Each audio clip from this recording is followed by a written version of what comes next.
Logged in late night, banners glowing bright. Just one pull, yeah, right. Famous last words tonight. Finger slip, screen flash, transaction complete. Why my PayPal screaming like it just took a crit? Didn't pull a 6-star, didn't pull a dream, but somehow funded someone else has got your team. I don't know his name, I don't know his face, but congrats, my guy. Enjoy that premium space. Card declined, soul declined, Sandy at zero, doctor broke, wallet dead. Where's my damn refund? Hypergriff. How? Night stole my PayPal, bought some homeless guy a battle pass. Now my bank account is zero, straight up vanished in a flash. I was saving for a banner, now I'm living off of hope. Night stole my PayPal, and my balance hit zero.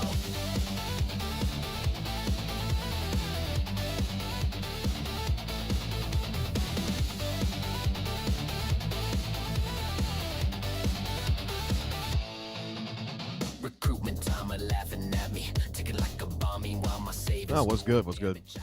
Out here look calm. I check my email, saw the Let me do my receipt. dailies, get my dailies over with ZZ before we get into any kind of conversations or anything like that. Grief.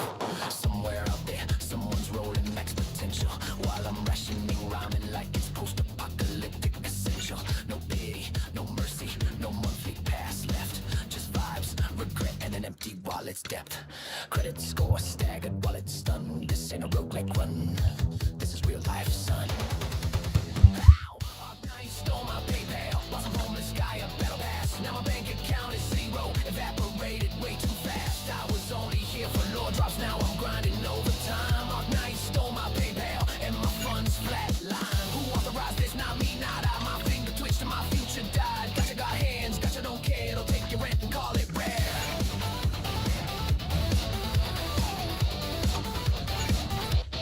One more pull, no.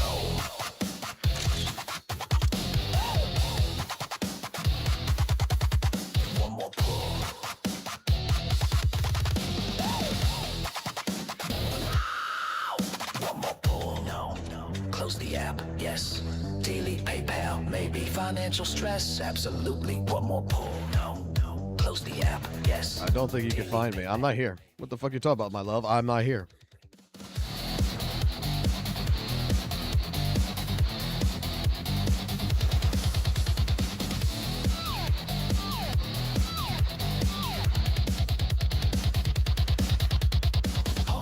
Stole my PayPal, bought some homeless guy a battle pass. Now my bank account is zero. IRS like, bro, what's that? I didn't get a 6-star, but I learned a life lesson though. Arc9 stole my PayPal, and my balance hit zero.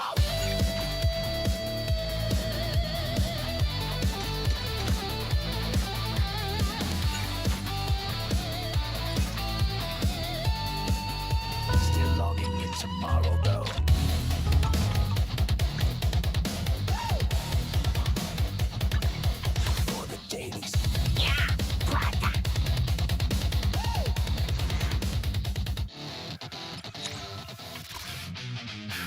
Confirmed.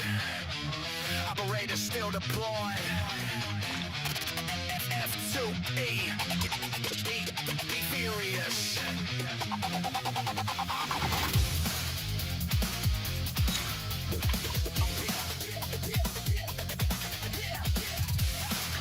Hey, what kind of fun job have you got me into this time?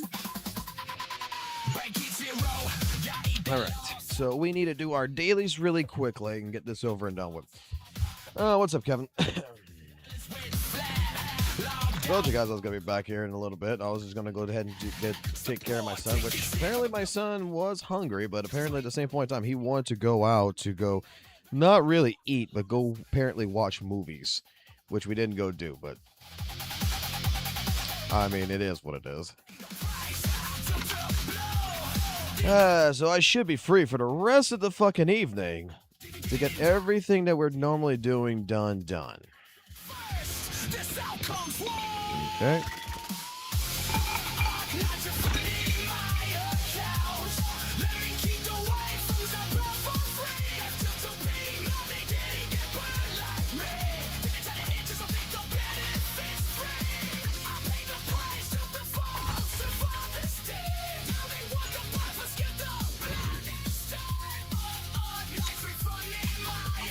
Oh boy, we're gonna get right to the last fucking bare minimum on this one before we get to pull it. Damn. Okay.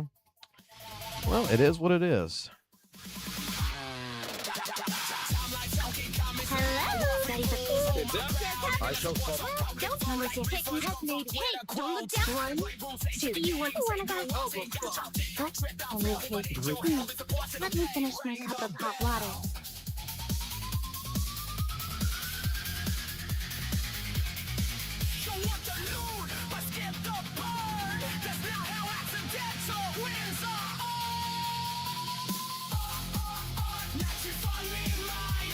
Oh wait. Ooh, I just farted. Might as well just share with you guys that I know how to fart.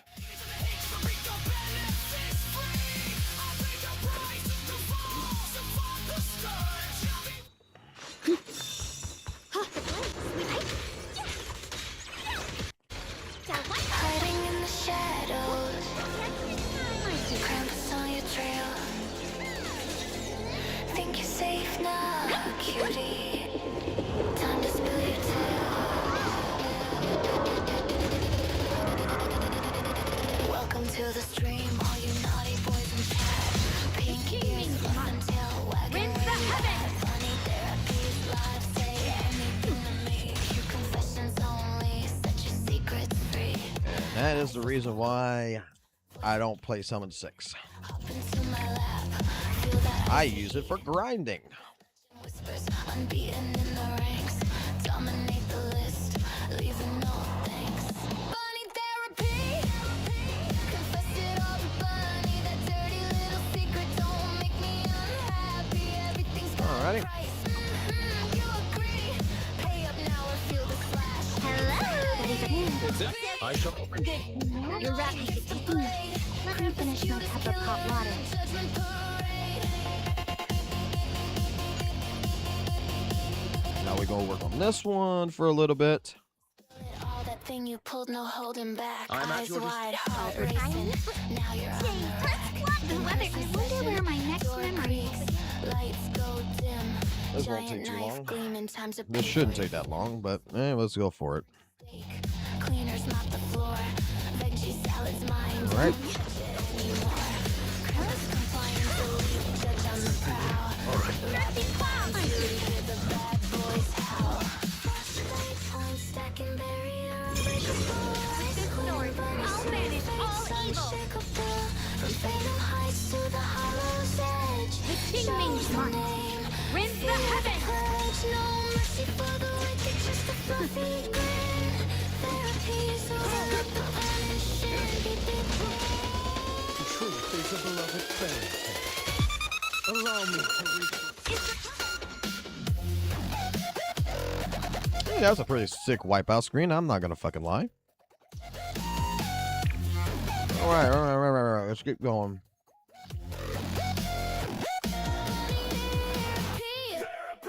Confess it all to Bunny. That dirty little secret don't make me unhappy. Everything's got a price. You agree? Pay up now or feel the slash. Eternity therapy. Naughty gets the blade. Murder Bunny. Princess in the shadow she plays.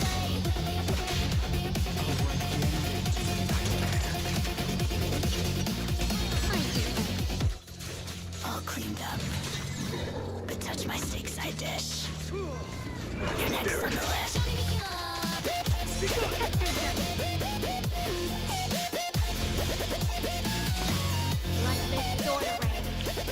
What's up?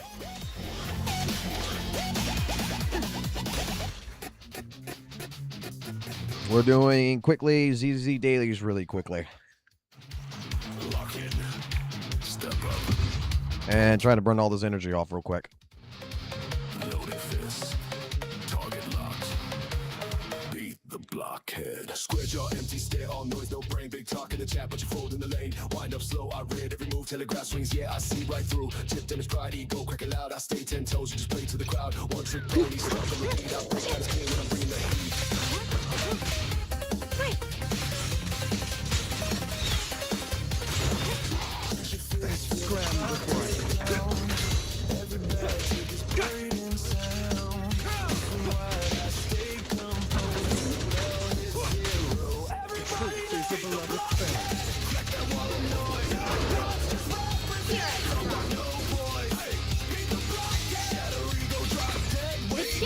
must.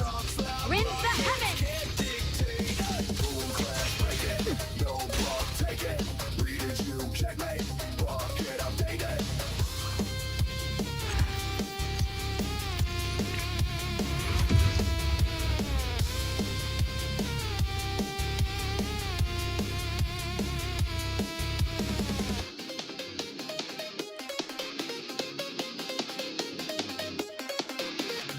Same old script, same old lie. I'm right, you're wrong, no proof, no why. Talking circles, All right.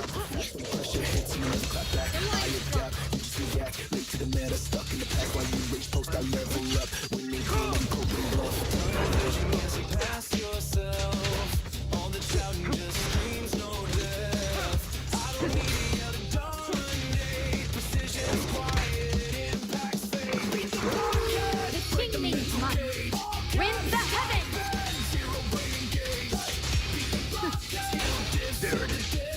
When reality hits, blockheads deflate. Pause. No mercy. No Oh, patience. god damn. If you can't learn, you get left behind. This is gonna take forever. No dodge. Bucket. The counter. Read the spawn. No dodge. Bucket.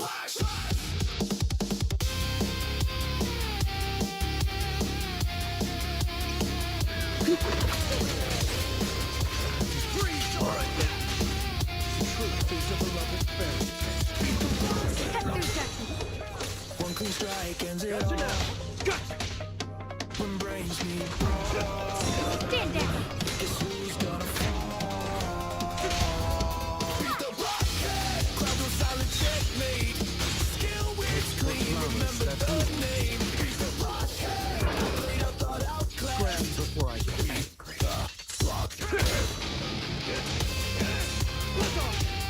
Let order and madness. The line is strong.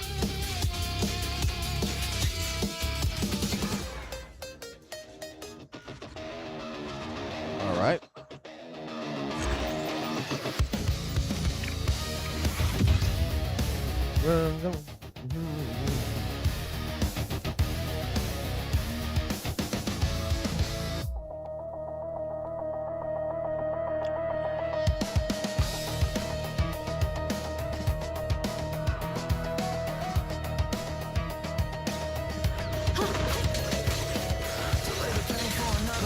Say you understand, swear to keep it tight. Stand down. You dare ask about the curses. What you feel isn't real. Wipe your tears, learn to disguise. Never take a stand, just comply. Don't you dare ask about the curses. The less you think, the more you gain. The less you give, the more you claim. Gotcha now. Frost rain. I rise to the night sky. Out of control.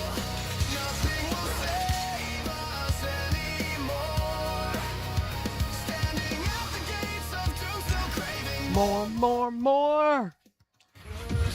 power and fame. Cast out from the light, sins unforgiven. We're just covering what's been done. Every time we turn away, we die more each passing day. Power, fame. Power, fame. It's all out of control, out of control. Nothing will save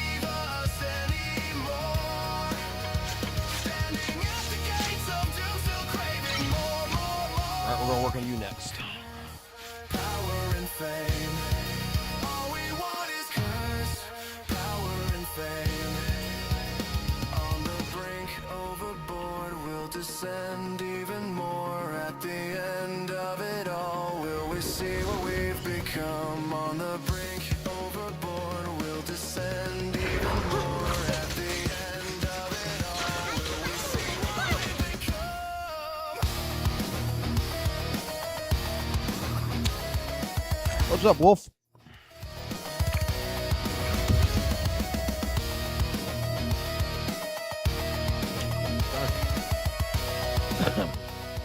All right, there goes all my energy. There goes all my energy right there. All my energy gone. Spending days just to pick up the pieces. Hey, what kind of fun job have you got me, Stin? I'm open. You're rather you on your case to solve. Out of control, out of control. Nothing will save us anymore. Standing at the gates of doom, still craving more, more, more. Curse, power, and fame. All we want is curse. Let me finish. I need different. This weather's perfect. Yeah, I got Zambi. Get to work. All we want is curse, power, and fame. Turn it up. Turn it up. Heartbeats drumming like a war. Today's reading is how about Yoshi? Officer, you wanna go? You want to take standing? This weather different than what this. Soldier order. You have your patrol mode activated.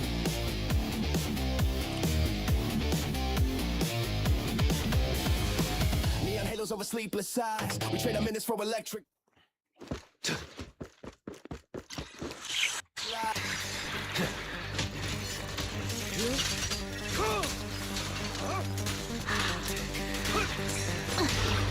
Stump all shaking. Don't you flinch.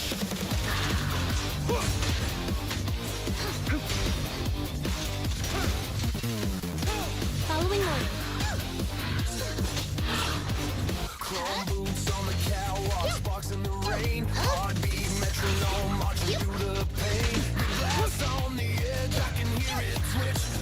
Locked, X-cock, time to flip the switch. Gotcha now. Blur in my eyes, red line in the glitch. One phrase and the world total to shit. Hold the gate, crown the blade, let the thunder kiss. I shall balance the scales as a loaded list. Set the cold blue in, feel the hollow hiss. I cut the lights, you kiss the lights. 3, 2, 1, time to get totalized, bitch. With the sun, with the sky, watch the damage, bitch. 3, 2, 1, time to get totalized, bitch. Foxy screaming, meters peaking high like a real glitch. 3, 2, 1, time to get totalized, bitch. Neon epitaph strip, consider this the switch. I shall cause the dawn. 3, 2, 1, time to get totalized, bitch. Good night, lights out, click. I shall balance the scales of the night. Let order and magic dance. Fire and halo, midnight big city hums low. With the rain on concrete veins, see the heat glow. You wobble like a siren on a dying pitch. I turn a tremor to a coffin. No mercy, I'll take it. blind, no prayer to ditch. My order. Down, carved in steel and grit. Stack the days, pace the blaze, let the knuckles kiss. Every frame a detonator, every footstep bliss. When the bar starts breaking and the room goes I crisp. shall cause the dawn to the shit. There it is. I shall balance the scales of the night.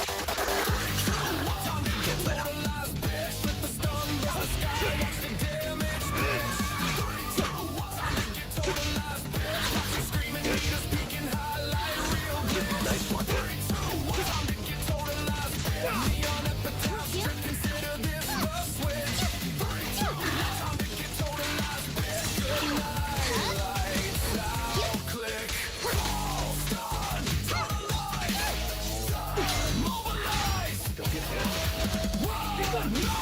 I shall cause the dawn to the shit. I shall balance the scales of the night. Here comes the first. Safe with scars, devils keep lists. I don't bend, Okay. I don't win. Okay. I push the world and make it hit. 3, 2, 1, time to get totalized, bitch. Okay. So she plays a little bit different than what I expected. Show your pride. I'm always down for taking a break. Can the show really go on without me? 1, 2. Strike the wick, load the gauge, Sure. heat rising, write my name. 3, 2, 1, ignite. Who'll begin?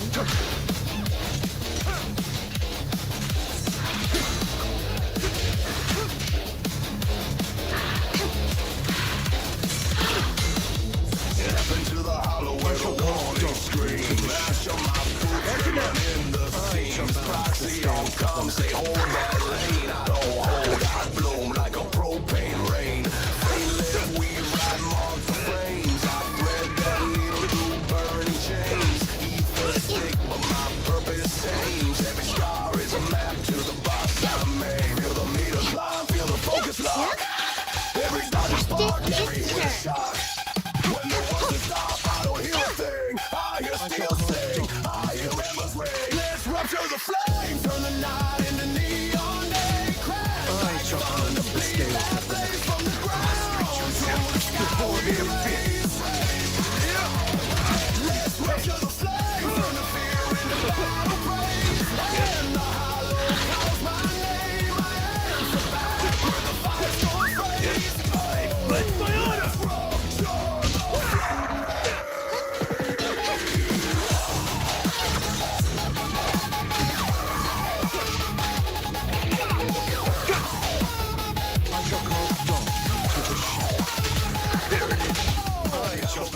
Like a siren roar, red line hard, give me 10 hits more. Engine humming like a dragon core. I draw a trigger and become the war. Deep blue halo on a broken street. My shadow flickers where the sparks compete. One breath fix, watch the tempo break.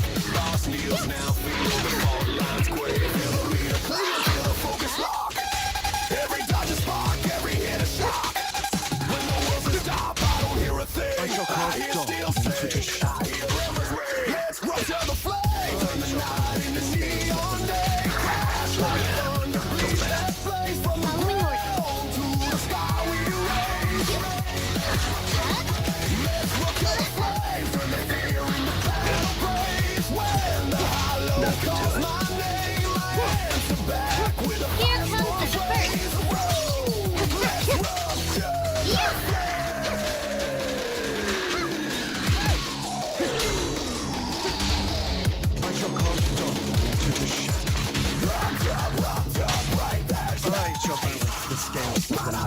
Let order in man. Let the party begin. I'm unstoppable! Face the consequences.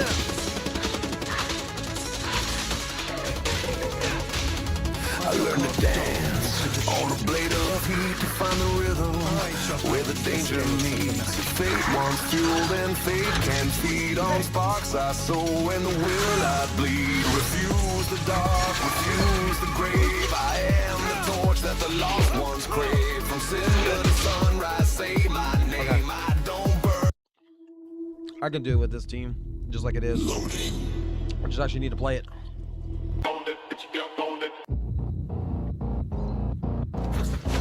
With pleasure.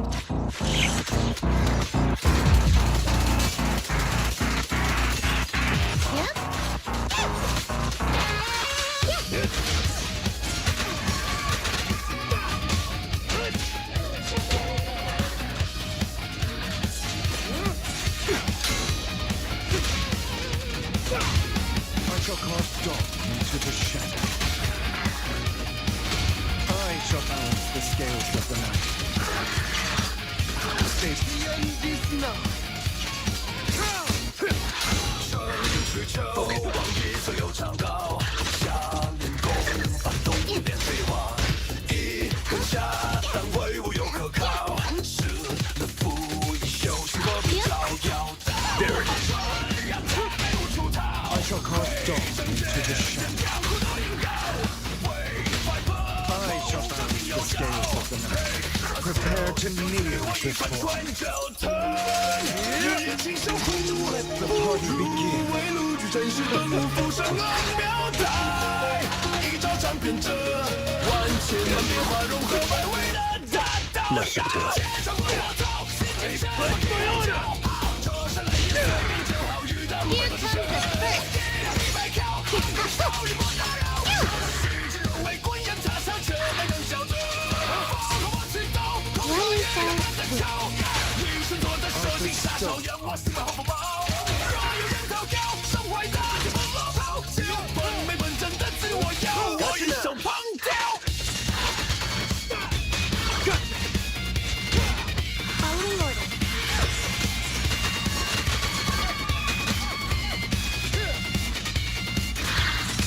comes the first.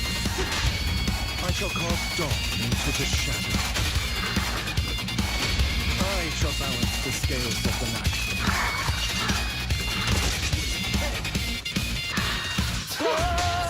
日夜经受苦，可是能洗的所向披靡的尘嚣在等，也就尝遍这万千百变法，用我发挥的大道要体会这口，爬起也得有的笑，世界大同雷口，我人不可固不重要，手神无灵药，人算一个不能少，这是通万木的道理，才无要成就。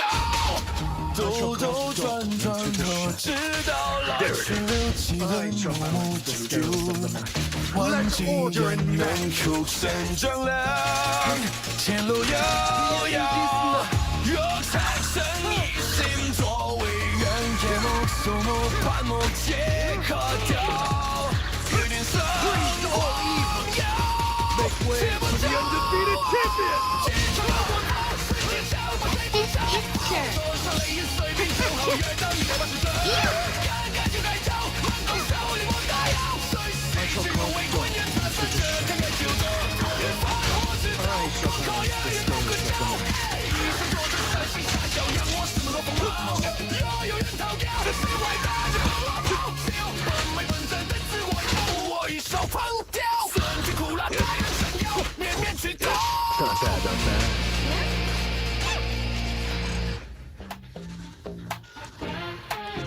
Bet if I cure more clones, right? ZZZ got me down bad. Mommy milk is thicker than the plot I never had. Yeah. Clap it up for the I didn't even waifu get class. 5,000. Big hips, big drip, big. Log in, eyes wide, jiggle physics on max. Waist so snatched, she breaking all the gotcha tacks. Nicole got that strut, Jane got that bounce. Every time they move, my So this jaw is more dismounts. impossible. Lord, just more of that curve. Give me SR cheeks, I swear I deserve. Say it's down bad, yeah, I plead the thirst, but I'd sell my soul if they jiggle in verse. I play ZZZ for the milkers, Pixel moms. Sure. As you wish.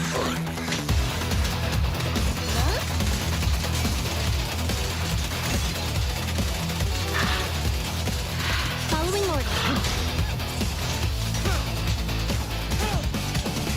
There it is. And another day to the ground and the floor shakes. Get deeper and get further. The work for the future is never really over.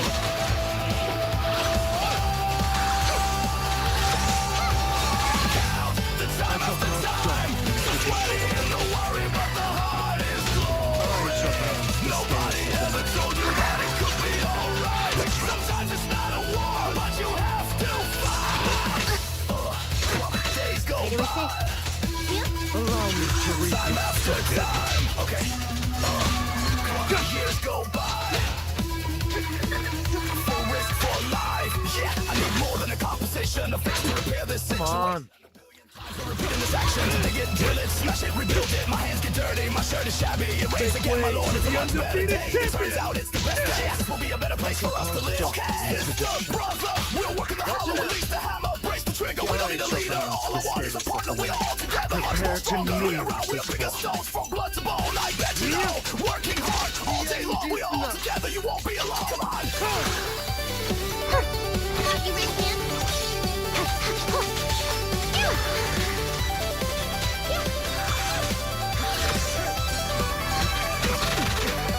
One day and another day. Take the ground and the floor shakes. Get deeper and get further. The work for the future is never really over.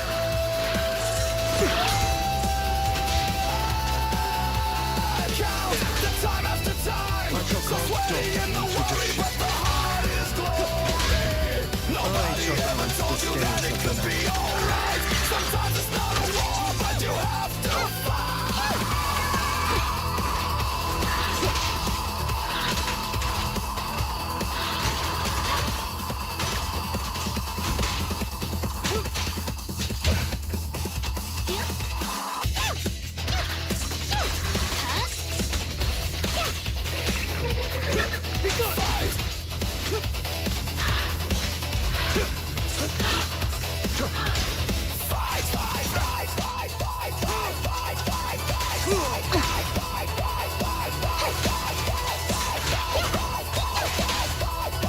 cause dawn into the shadow. There it is. I shall balance the scales of the night. Before they are fit. Let the party begin. I'm unstoppable. I need more than a conversation. A face to repair this situation. A billion Face the times cup. repeating this Here action comes to the make it through it. Smash it, we're building. My hands get dirty. My shirt is shabby. And rain again, my lord. It's a much better day. It turns out it's the best day. This will be a better place for us to live. Yes, sister, brother. We're working the hollow, release the hammer, brace the trigger. We don't need a leader. All I want is a partner. We are all together, much more stronger. We're around, we're bigger stones from blood to bone. I bet you know. Working hard all day long. We are all together. You're wrong, you won't be alone.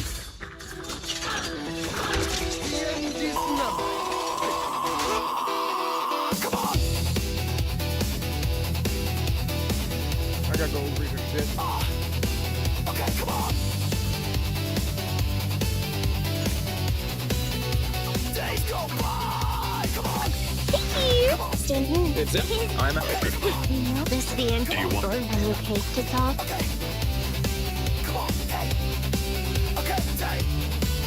Time after time. Come one day and another day. Take the ground on the floor, shakes. Get deeper and get further. The work for the future is never really over.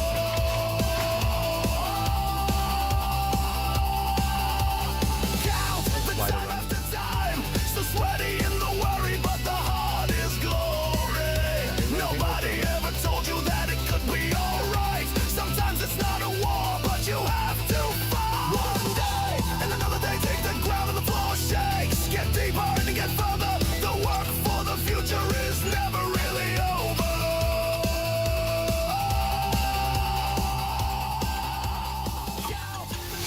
Dum dum die, dum dum die, dum dum dum die, die, dum dum die, dum dum die, dum dum dum die, die, dum dum die, dum dum die, dum dum dum die, die, dum dum die. I whispers from the burn. The dead are rising.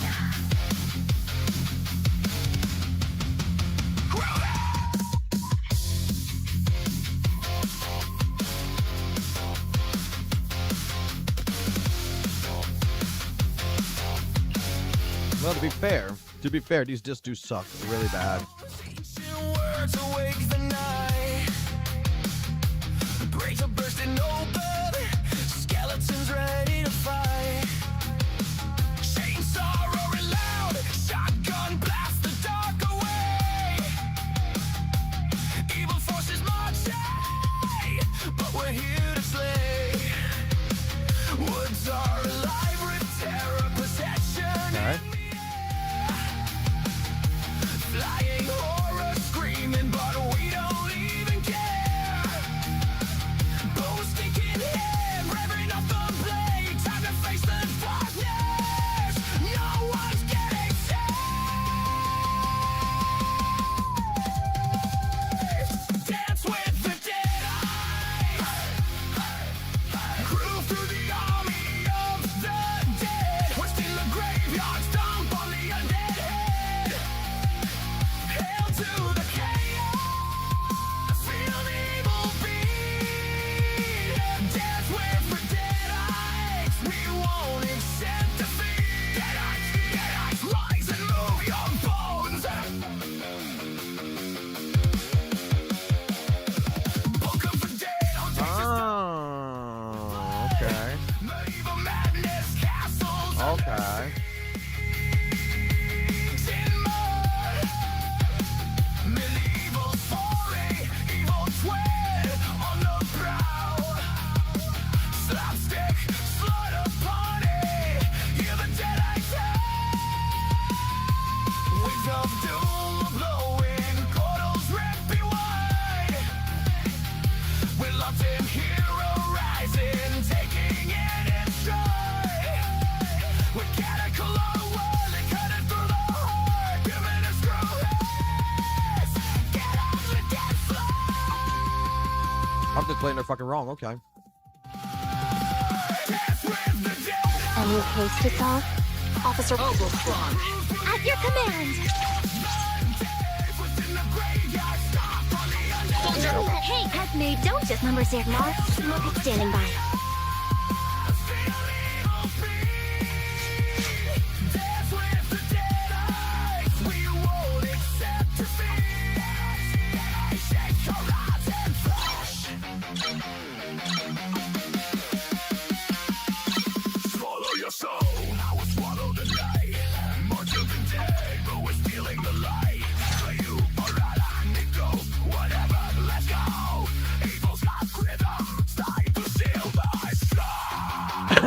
I should be fine with Seed's weapon on fucking Sammy. I shouldn't have to go for Sammy's weapon, right? Seed's weapon should be just fucking good enough.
Mistress of the night,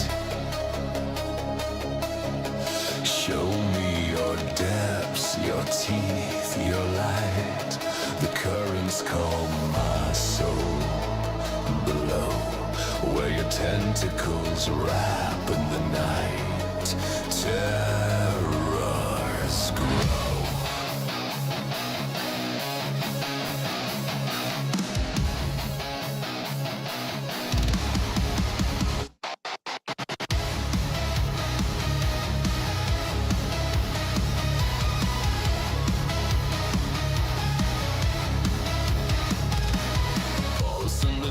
The seafloor breathes.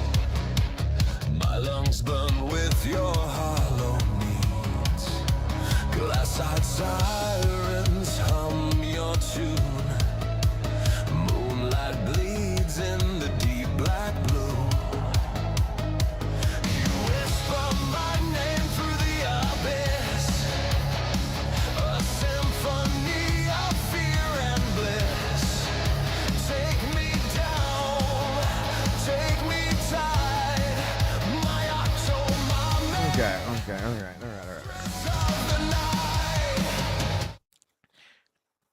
All right.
Alrighty.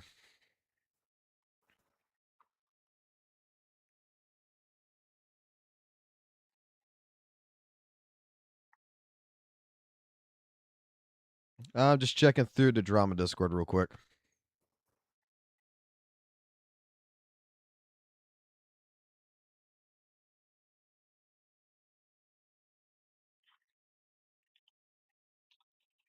Okay.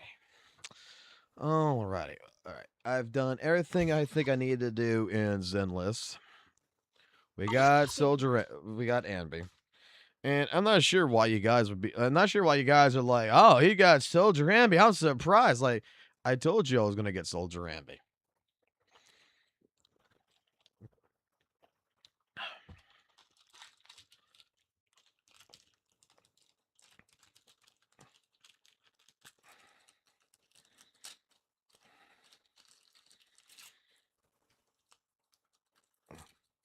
Like, guys, I'm waifu collecting. I got one more waifu to collect. Whenever her rerun comes, we're getting Caesar.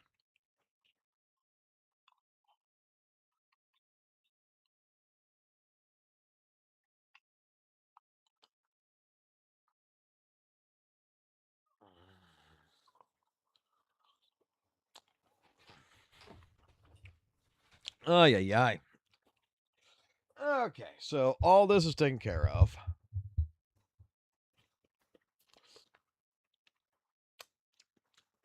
Yeah, like, okay, you got to remember, this account was given to me a long time ago. Like, this is not even my actual account. Someone who I really know very well. When they were watching me play ZZZ, they're like, you just want to get to the end game. I know you. So, a friend of mine just gave me the account, told me go ahead and borrow his account at first. That he was done playing ZZZ. That basically he was kind of bored with it, right? So he was kind of done with it. And gave me the account, told me to go ahead and just play end game on it. And then since that time period, what I've been doing on it has been wailing on it. So the other day I told him, like a couple of months back, I told him that we were going to end up having to go to court over this and put in visitation rights.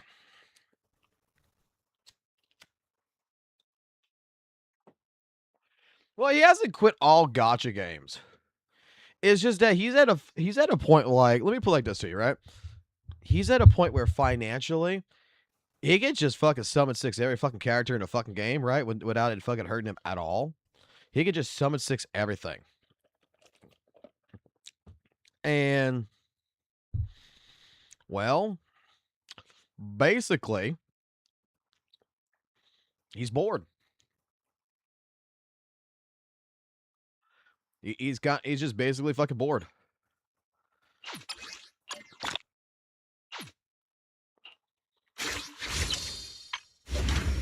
And I think, honestly, he actually enjoys his job a lot more.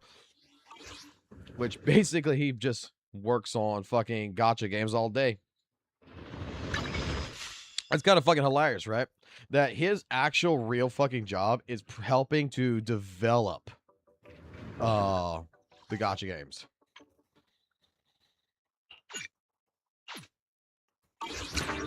He works with like several different companies or whatever, several different people, developers, and he helps to balance out the entire gotcha game that they're having. And he enjoys the shit out of it. He sits there and he does numbers all day long.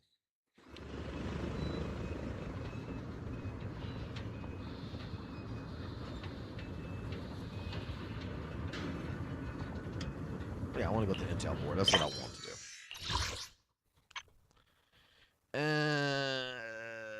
Let's do the hard. Let's put in the 3 hard commissions. Post.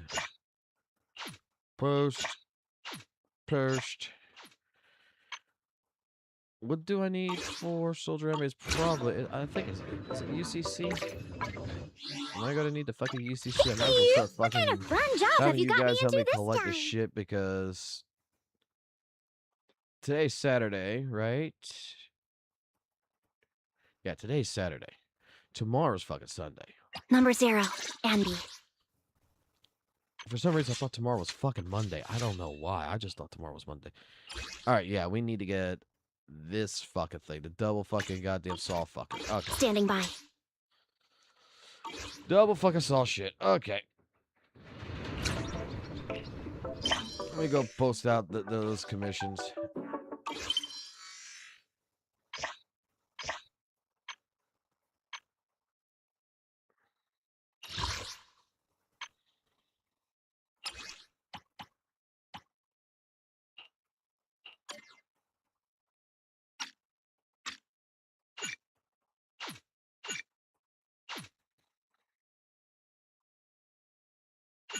Oh, I can't have simultaneous ones. Fuck. Oh well. Can't have 3 of these out right now.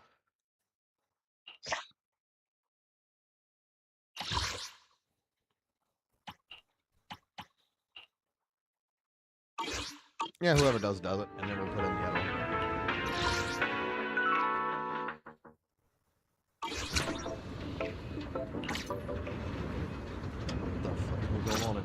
32 messages.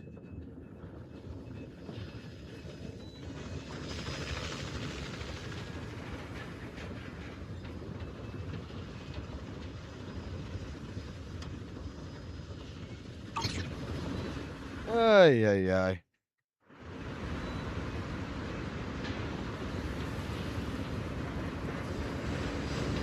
Cheeto does come in with the most random shit. Let's be completely honest. That's why everybody loves Cheeto. Cheeto comes in, fucking straight up, throws some random shit up that we don't even know, and then boom, good.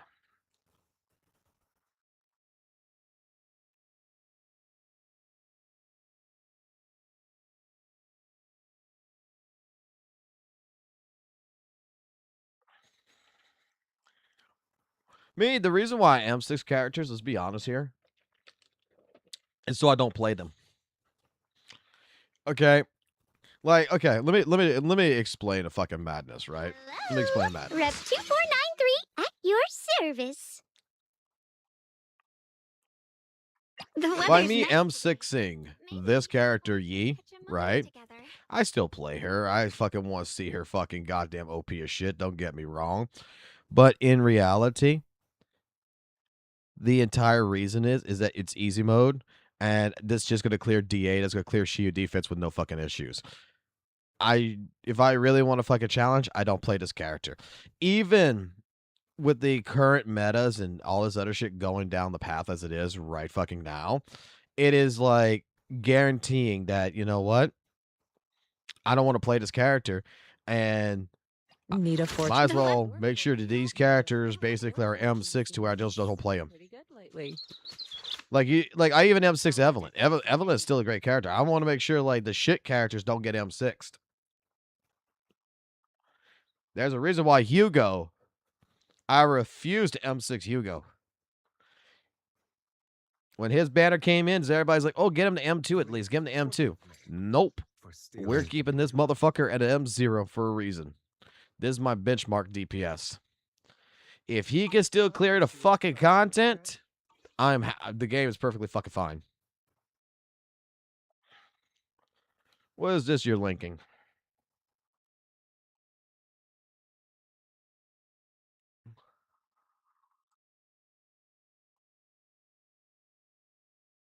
What the fuck is this?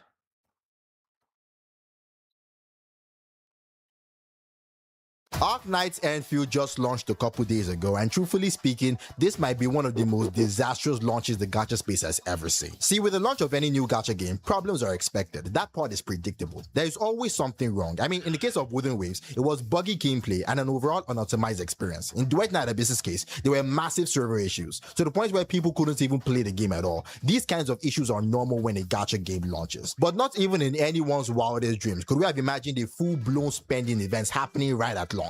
Because that's more or less what we experienced with the Ark Knight's Enfield release. So it says I was attempting to buy something and someone else's PayPal got saved to my account and I was charged the wrong amount entirely. Basically, a lot of players got scammed out of dozens of bucks, hundreds of bucks, thousands of bucks, and I'm talking USD here when you convert.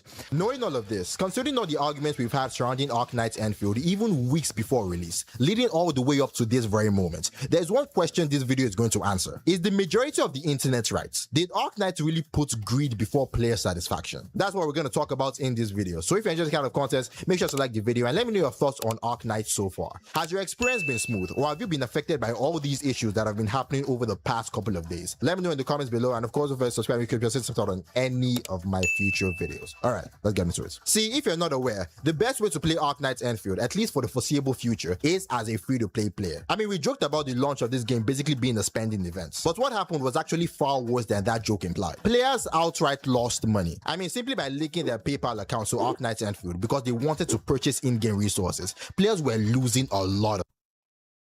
This came out 2 fucking hours ago. This came out 2 fucking hours ago. And all of the players who was affected by this,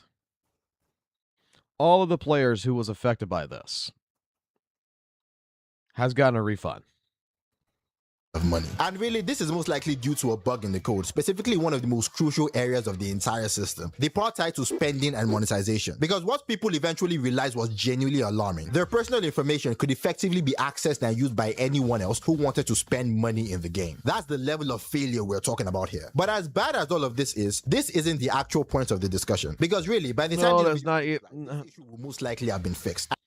Rewind this. Let's hear this again, what you just said. Because what people eventually realized was genuinely alarming. Their personal information could effectively be accessed and used by anyone else who wanted to spend money in the game. That's the level.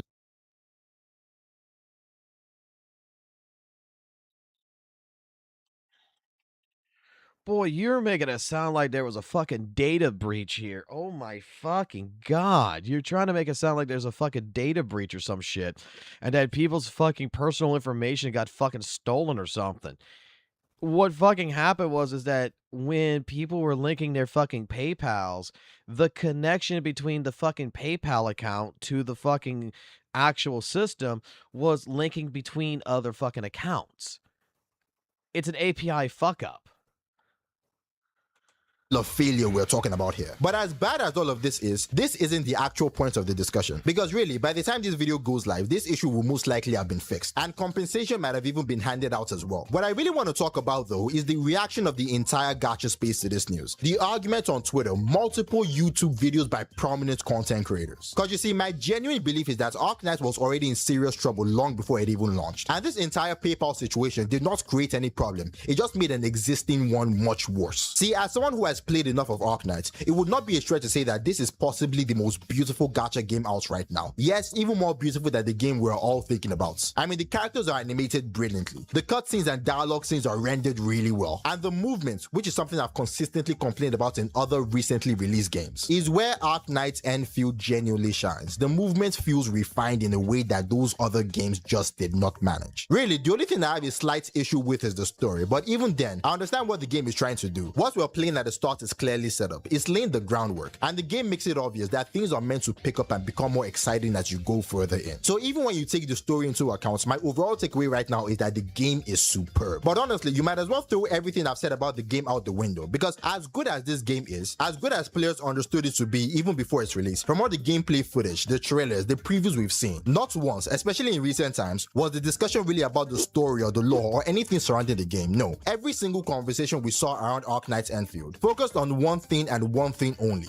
the gacha system. Now, I'm sure you've already seen 1,000 videos breaking down the Arknight's Enfield gacha system, and you've probably heard every possible take by now. So I'm not going to sit here and explain exactly how the system works. That is not what this video is about. What I will say though is this: objectively speaking, when you look at the Arknight's Enfield gacha system, especially when you compare it to other gacha systems, I don't believe it is any worse than what we've already seen before. I mean, is it different? Absolutely. But I don't think it is worse from an objective standpoint. Because really, all this system asks of you is a slight shift in mindset in how you approach it compared to how you've approached other gacha systems in the past. That being said though, I think the real source of this entire gacha argument, the bigger issue people can feel but don't quite have the words for yet, is the sense that this system feels like the developers are playing with our intelligence, almost like they're treating us like fools. And more than anything, they're doing this through things that feel like advantages at face value, but start to feel a little questionable once you actually sit down and think about them. For instance, one of the bigger advantages that this system gives you is that after you make 60 pulls on the limited banner, the game gives you something called a head hunting dossier. Essentially, this dossier guarantees you 10 free pulls on the next banner. And on the surface, this seems like a really good deal. I mean, honestly, I can't recall a single moment in my time playing. Can I just be completely fucking honest right here? Who the fuck is this? Because, like, this guy said, like, Arknights is messing up. I played a lot of Arknights and talking about all this. And all I'm hearing right now is yap. Like, I'm not hearing a single point right now. I'm hearing a lot of filler.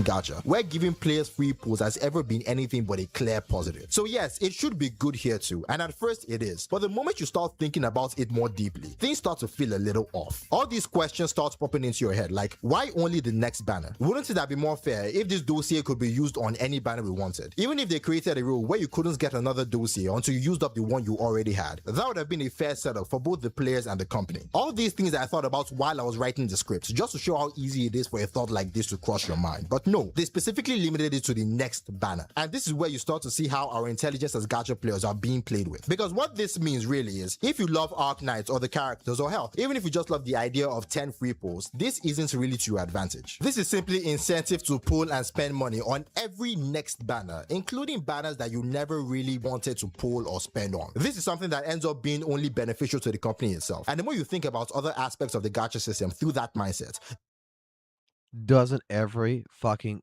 gacha company do that? Like, isn't the goal in the fucking gacha world of fucking companies is supposed to try to entice you to spin on a banner that you probably would not want to fucking spin on a banner? Whether it is like, oh my god, I don't really like this character, but this character is going to be meta and I need this character. Like, take, for example, no one wanted Lucia, right? In the very beginning. No one wanted, before kits and everything else was out there and leaked and everything, they saw her design. They didn't fucking want her. Then all of a sudden they did a little bit of a redesign, but when people saw the fucking kit and they realized, oh god, I got a Yijuan. Oh god, she is the fucking Rupture support. Oh my god. I need to get, like, you have that right there. You have the Vivian skin pull event that happened, right? For the pulling event to try to entice people to want to go ahead and spend money, to spend pulls, to go ahead and to basically get ready. You have Voiders. This is what it is. Every gacha game does this. the more all of it starts to make sense. Take for instance, the fact that there are no carryovers when pulling for characters. Each pull refreshes and every character has a guarantee after 120 pulls, no exception. Now, as I said at the start of the video, this in itself isn't necessarily a bad thing. All it really requires is a slight shift in mindset. The understanding at this point in time, why are you playing gacha? Because every gacha game is doing this shit. Why are you playing gacha? Go to your local fucking GameStop, your local game store, go buy a fucking $69.99 or now it's $79.99 fucking video game and go play that. Like, if you're upset with the fact that these companies are trying their best to go ahead and incentivize and try to push sales on fucking the next banner, then at that fucking point in time, like, bruh, gacha's not for you. that every single character should be approached with the intent to actually get them. But then there is this scummy factor, because if you played the game or at least been on social media, you'll have noticed something very crucial. The game simply does not give you enough rewards. I mean, this is a complaint that even some of the biggest advocates of the game have had, and it's something that I myself am facing right now. Now, couple this with the fact that your pools refresh with every banner, and what does this create? It forces you into one of two situations. Either spend far more time grinding the game than you normally would to get enough resources from exploration, or spend money to get the character. Two things that are detrimental to you as a player, but absolutely beneficial to the company. Then there's the weapon acquisition system, which is another example of a false advantage to the players. See, a lot of people argue that this system is good because it doesn't share the same resources as the character acquisition system. The implication being that acquiring weapons should be just as easy as acquiring characters. And on the surface, that does look good. It seems like a benefit for players until you think about it more closely. You see, this would actually be beneficial if weapon resources were obtainable the same way character resources are, through the open world, events, other gameplay mechanics. But Arc Knights does not give us that. There are only 3 ways to get weapon pool resources: by outright buying them, by pulling for characters, or by logging in and participating in a weekly event. All of which, whether you like it or not. And I'm sure you've already started to notice a pattern here. Once again, the Arc Knights gacha system creates a situation where you either have to spend money or dedicate significantly more time to the game just to get what you need. Things that are once again detrimental to you as a player, but are clearly designed to benefit the company. See, I ultimately believe that Arc Knights made 2 fatal mistakes with how they implemented their gacha system. First, unlike a game like Wooden Waves, which gave us a system we understood and were accustomed to, while adding a small tweak that made us appreciate it even more, Arc Knights created an entirely different system, yet it still feels reminiscent of the worst gacha systems in the space. And the second and even far bigger mistake is how they disguised the bad as good, how they played with our intelligence, because if you really think about it, that is the crux of the entire Arc Knights argument. On one side, you have people convinced that the benefits this game gives are genuinely— Wait. Hold on here. Go back. Rewind us. Play that again. of the worst gacha systems in the space. And the second and even far bigger mistake is how they disguised the bad as good, how they played with our intelligence, because if you really think about it, that is the crux. how they disguise the bad as good. Alrighty, alright. Can I be fucking completely fucking honest here? It is the players. If you think it's a bad system, right? If you think the Arknight's fucking gacha system is fucking bad, okay, or you think it's good, let me tell you something. It's from your perspective. The thing here is that they put together the system. They said, hey, if you pull for fucking characters, you get Arsenal tickets for characters you can pull on, and it goes into the Arsenal ticket system, and you can go pull for weapons however you want, whenever you want, and all this other stuff, right? They didn't disguise it. They didn't lie by omission. They told you exactly how the system works. It is you that has to determine whether you're fucking okay with it or not.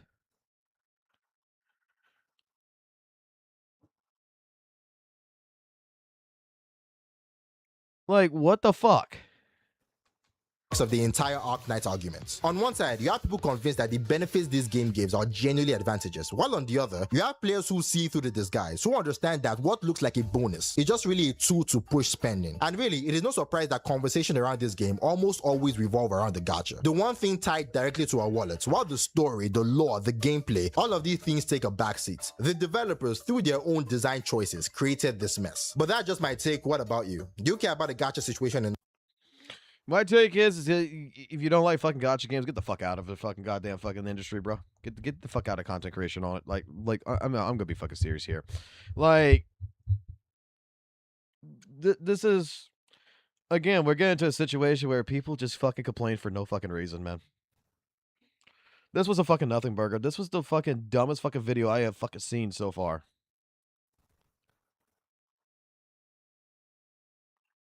Like, this is this is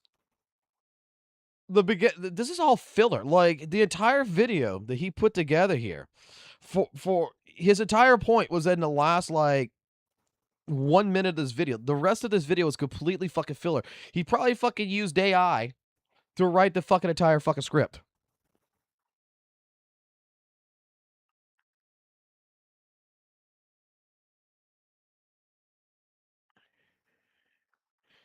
He probably wrote AI for all of the filler shit, and then just put his actual thoughts in the ending. Like, holy shit. The take is just stupid.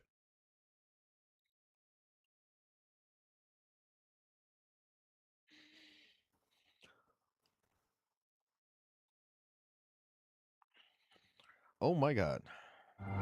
For now, I can only hope the decisions which need to be made will be made by those who are just as enchanted with that vision as I am. And I won't be left wondering what could have been.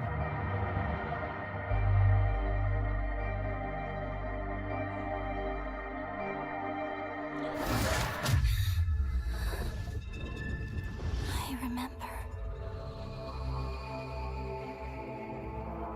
Who are you?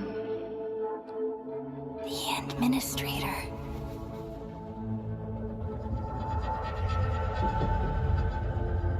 And you are.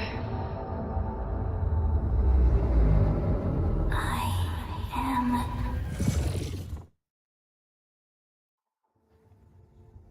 Arknight's Enfield is the highest quality gacha game I will ever play in my life. It is also the most disappointing game I have ever experienced in my life. It is an expected yet still mighty testament to Hypergriff's technical expertise and talented artists. But despite Enfield's technical prowess, the developers have made many questionable decisions that have prevented and will continue to prevent this game from reaching the heights it pretends to be capable of. If you are looking for a focused, meaningful experience to sink your teeth into, look elsewhere, because Enfield cannot offer it. But if you are looking for yet another cynical cash grab, chasing an unobtainable dream of replicating the success and influence of Genshin Impact, then Enfield may have something for you.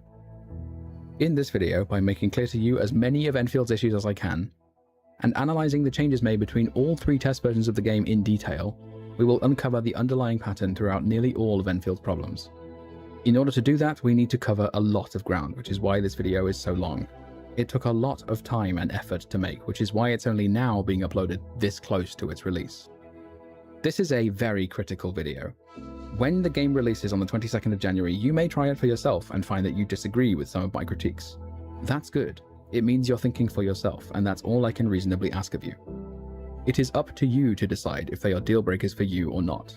But if you find yourself offended by them simply because they are critical or you don't like the presentation, let me be clear, I make absolutely no apology. But before we get into the bad, it is only fair that I praise the good. There are some parts of Enfield which are absolutely world-class and deserving of the highest praise. The most obvious of which is visuals. This game is gorgeous.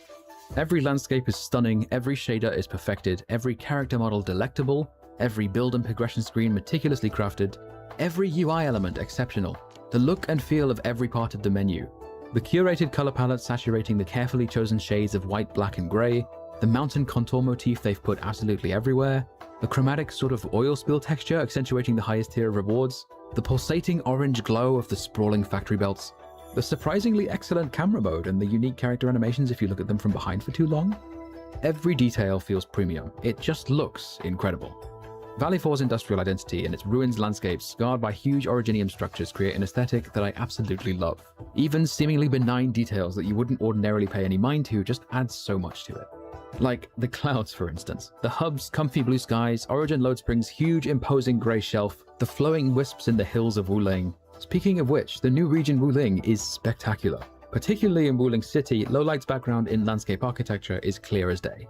The different hues of green of the bamboo forest and the city groves and the Shiranite roots, the great wall-like structure dominating the hills, the central theme of water existing not just with streams and waterfalls but deeply integrated into the city infrastructure, all of it is just absolutely exceptional.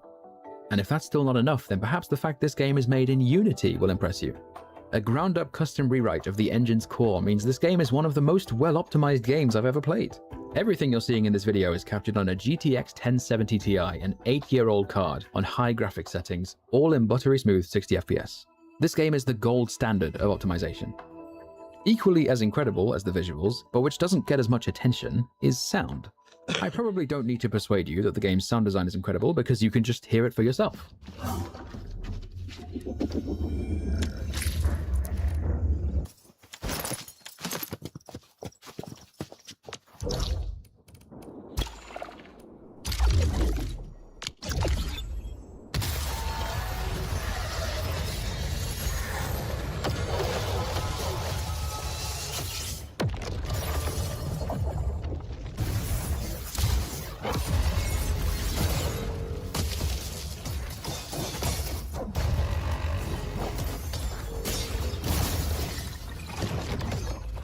God, it's all so good.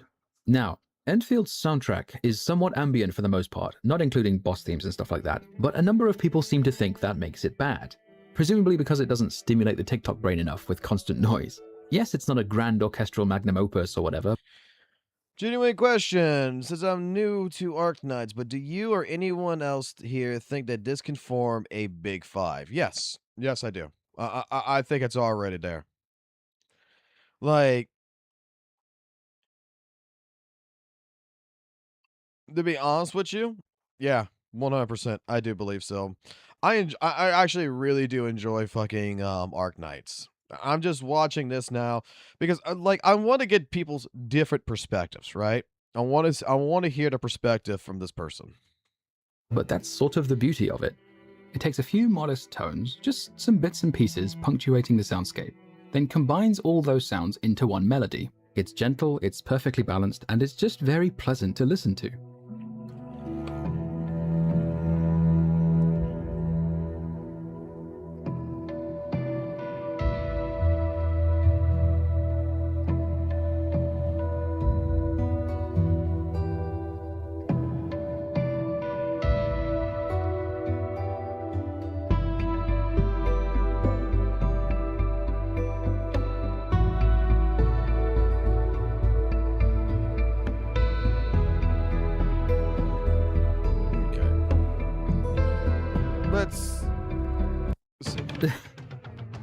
I'm sorry, I really have to be honest here, it's not that good. It's okay sometimes, I guess, but it's certainly nothing I would write home about. Combat preparation, meaning team building and theory crafting and so on, is enjoyable, and I like their approach to character builds overall.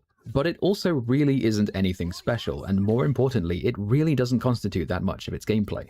And as of the official release special program just recently, they'll also be adding in-game guides to make it easier, so it'll constitute even less of it with the release version.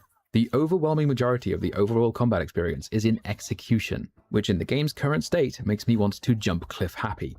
The way they've designed it means in order for the execution to be interesting and engaging long term, it relies entirely on the existence of interesting enemies or interesting operator playstyles, of which there are currently very few.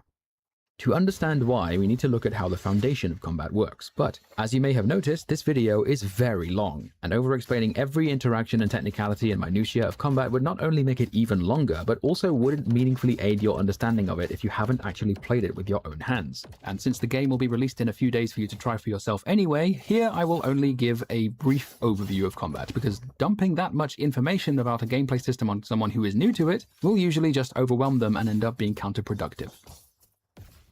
So, what you're saying is, people who are learning a skill for the first time need to be able to figure things out by themselves, and explaining every detail to them while they can't really put it into practice with their own hands will make them feel overwhelmed? That's right, Paimon. Oh, fascinating. So here is a brief overview. Each operator has a basic attack, battle skill, combo skill, and ultimate. There are no cooldowns on battle skills, but using them costs skill points, or SP, which is shared among the whole team and will slowly regenerate over time.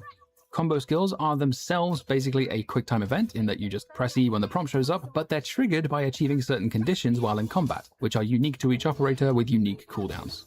All enemies have a stagger meter, and staggered enemies will be unable to act and will take more damage. Physical damage combos with itself by repeatedly applying physical statuses, while arts is split into 4 different elements which you can stack inflictions of and then consume those stacks with a different element to cause an arts reaction, again with different effects. Operators have 4 main attributes when it comes to character builds, each providing a different survival bonus, and each operator has a main and secondary attribute providing attack increases proportionally. Weapon essences are the sole piece of gear with random substats that you need to farm, and leveling an essence, or etching, is done by consuming other essences of the same tier to increase the bonuses it gives, but with a high chance to fail. Character gear is crafted using factory materials, more on that later, which will increase some of those stats, plus defense, which is the main stat on every piece. Plus there's also the tactical slot for healing items, which are made with the factory.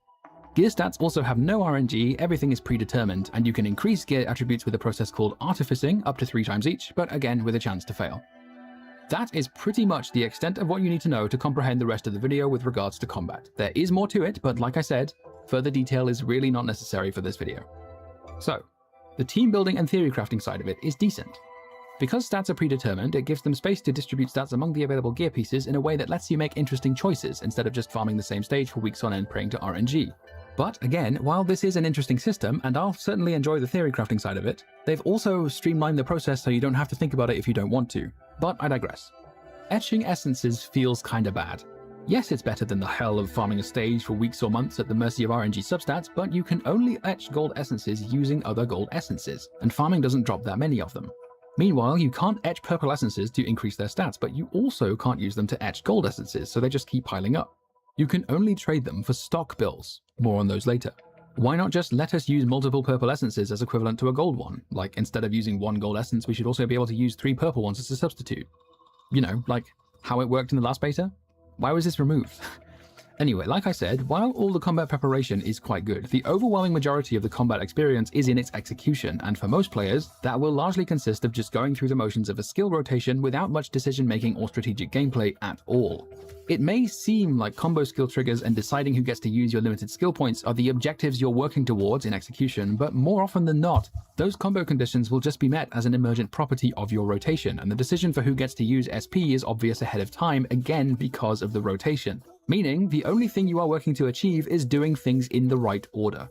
For the vast majority of characters, you will quickly find that your combat experience consists of holding left click until you get a final strike and pressing E a bunch of times, or using a battle skill and pressing E a bunch of times and then continuing to hold left click for basic attacks, or something along those lines.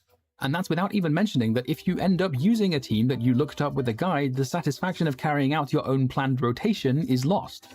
Combat can very easily become stale very quickly. You just do the exact same thing with no variation over and over and over and over again. Now, when I say that, you may be inclined to think, but that's like every gacha game ever, what's the problem?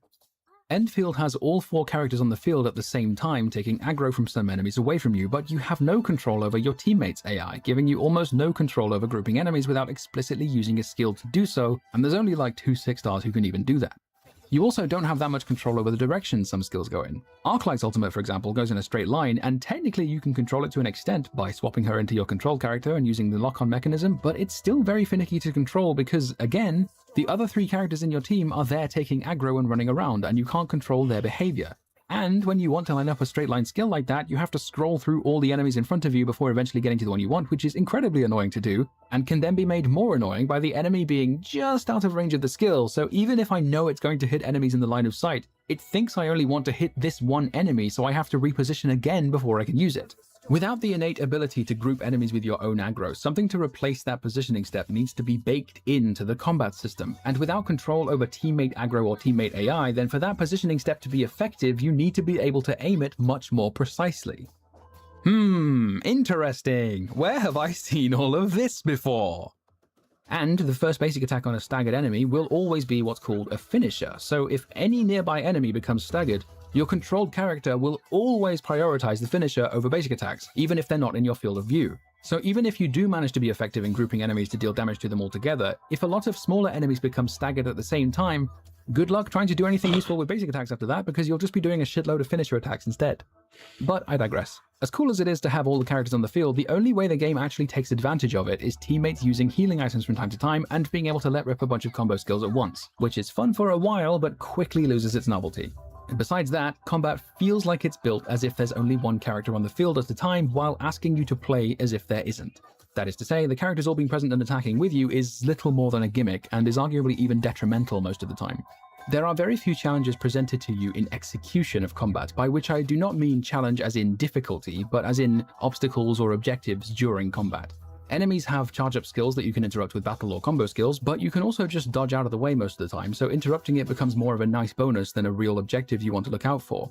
So the only real challenge or obstacle presented to you in execution is also one that pretends you are the only character present on the field. Yes, it's time, you knew it was coming. Dodging. Perfect dodges are another way to gain skill points, so I've quite often found myself deliberately entering an enemy's attack range in order to then dodge for that purpose, which is kinda neat, I guess, but it feels a bit silly with how easy it is to do because the window and hitbox for perfect dodges are extremely generous, which to the surprise of no one, I'm not a fan of. But that being said, the new dodge does mean you can now sprint a couple of times to delay your final strike to hit after a combo skill cooldown is over, which I think does outweigh the other things. However, it is still worth pointing out that just maybe, the ability to perform 15 consecutive perfect dodges with very generous timing when I don't even have a maxed out stamina bar, completely nullifying long sustained hazards like this one, gaining so much SP from it that it's objectively suboptimal not to do this. While I'm not even timing these inputs, I'm literally just spamming the right mouse button, is perhaps, maybe, possibly a bit much? And that's without even mentioning the fact that the maxed out stamina bar doesn't even matter because Can I be completely honest here? Can I be absolutely honest? That looks cool as shit. I didn't know you could do that. And when I play Arknights, that's what the fuck I'm going to be doing.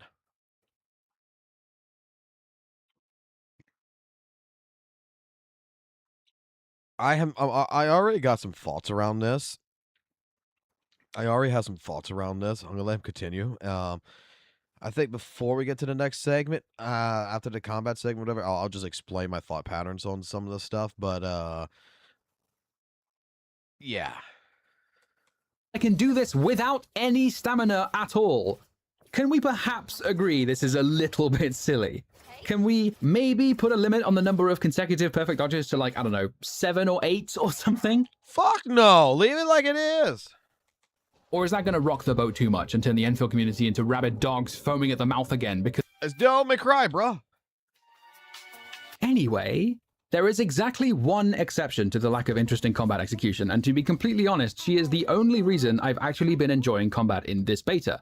Aviwenna, a 5-star damage dealer. Her combo skill and her ultimate will place thunderbolts in the ground, and her battle skill will retrieve those thunderbolts from wherever she's standing, dealing damage to everything in their path. There is an extra positioning step baked into her kit. Placing them somewhere such that retrieving them will hit as many enemies as possible is a genuinely fun objective to play around, and if desired, you can also try placing as many of them as possible before retrieving them to make the best use of your limited skill points, and it's incredibly satisfying to pull off. It's not hard to do any of this, it's a very simple extra step, literally just place the bolts before retrieving them, but because it's baked into the kit, the result is that she's just so much more fun to use as your control character than any other character in the game. It's not even close. Without Aviwenna in the team, everyone else I used as the control character grew stale very quickly, and combat likewise deteriorated into feeling more like a chore than a fun game.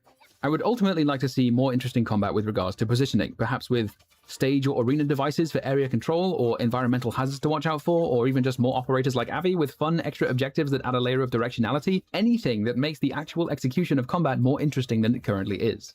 However, even if that were to happen, the problems with combat are compounded by the fact you are asked to engage in it so often while it takes so long to do. When a game doesn't have much exploration and focuses on other gameplay elements, like combat, those lengthier combat instances are totally fine. Enfield's design was open zone with loading screens, and the developers still say it's not an open world, but with the removal of loading screens and the zones becoming significantly larger, even compared to the last beta, the open world label is now starting to feel somewhat more accurate than open zone, and its combat encounters have always just been there able to be stumbled upon, so its combat frequency can be more accurately compared to Genshin Impact, and we'll also compare it to Wuthering Waves as well for good measure. Genshin was very obviously inspired by Breath of the Wild, and a very important design goal it copied from Breath of the Wild is that it affords the player freedom and creativity in both its combat and terrain traversal through its combat mechanics and elemental system. You can use some Anemo abilities to help you traverse, or you can climb on geostructures to the same effect. You can walk over water with certain ice abilities. You can make a barrel explode to send enemies flying. You can use the rain to your advantage to freeze them. You can push enemies off the side of a cliff, or hold enemies in midair and send them flying up and away. Having this much freedom in both combat and exploration means combat encounters don't grow stale unless you're not taking advantage of that freedom. Wuthering Waves doesn't let you get that creative with its combat mechanics to interact with the open world, so it compensates for this by letting you move around the world a lot more freely, with wall running, grappling hooks, flight, and more recently with the motorbike, stuff like that. So, in between combat encounters, you still have a lot of freedom in how you interact with your surroundings, which naturally paces your exploration. And all of that is in addition to the much higher degree of movement it employs in much of its combat, which is particularly clear. So basically, did he just not say right there that like Genshin? I'm putting words in his mouth, right? But I'm just gonna say, did he not just imply in a sense that Genshin Impact utilizes the characters you have to help you with traversal and stuff like this, where it's much more unique and it doesn't go stale over time compared to a game like Wuthering Waves where it doesn't have that limitation, so it just freely just makes the world to where you got wall running, grappling hooks and all this. They just allows you just to explore, not actually think about how to explore. I'm just saying. To see with the recently announced AMF. So those who value more freedom of movement and more spectacle and character animations will naturally prefer WUWA, while people who prefer to get creative in using elemental reactions and the surrounding environment to their advantage will naturally prefer Genshin. While Enfield is starting to feel more and more like an open world, it doesn't have either of these advantages.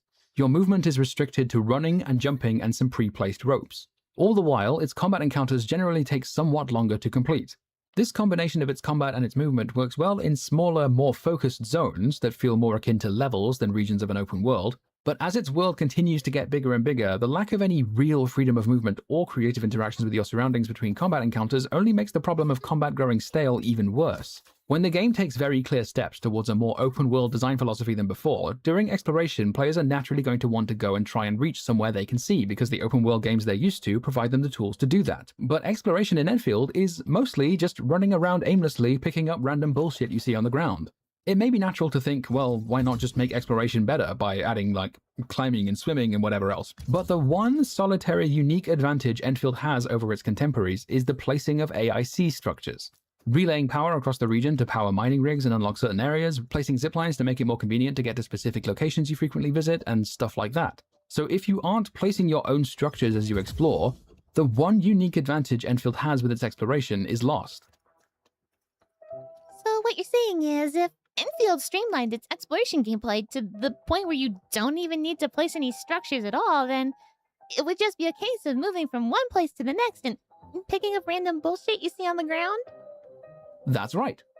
And that would make combat the only thing left, which would make combat feel even more stale than it already is. Right again, Paimon. As for existing endgame content, we received confirmation in the official release special program of what Enfield's permanent combat endgame mode will look like with the Umbral Monument event from the beta, in which there are a certain number of challenge stages with normal and agony difficulties. Unfortunately, if you are hoping for something more interesting than just kill all the enemies before the timer runs out, you may want to join me as I jump cliff happy, because that's exactly what Umbral Monument is. Normal mode is easy, I breezed through it with my level 75 star team.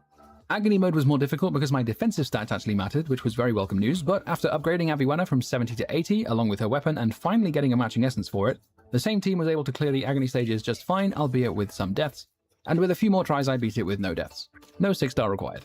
You could make the argument that talking about endgame isn't really important at the moment because it's just a beta and endgame will be fleshed out later, but I think the real issue here is not so much the specific format of endgame content, but much more so that enemy designs are just not even remotely interesting at the moment.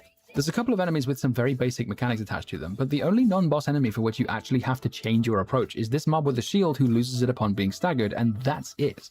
In the last beta, there was this enemy who would throw a gas cloud which disabled your ability to sprint and dodge, but that enemy was completely absent from the beta.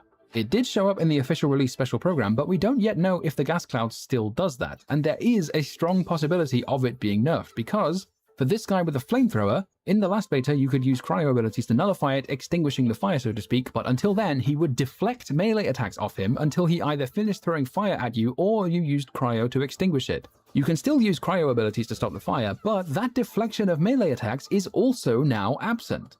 Did that many people complain about the only two enemies that forced you to change your approach? Enfield is a 3D game, so making new enemies is going to be a lot of work. How long will it be before we get some actually interesting non-boss enemies? Because any endgame format is probably going to be pretty uninteresting until then. Now, there is more to the overall combat experience in some other side modes. For example, the Outpost Tower Defense mode, which is a very simple case of placing turrets to stop enemies reaching an objective, with each challenge having a mode where you can attack alongside the turrets and one where you can't and turrets need to do everything. This probably sounds like a cool side mode if you're an Arknights fan, but it's kinda bad. There's absolutely nothing interesting to say about it. It also really suffers from being a 3D third-person mode as opposed to a top-down overview of the whole arena, because running back and forth between enemy paths is more annoying than fun.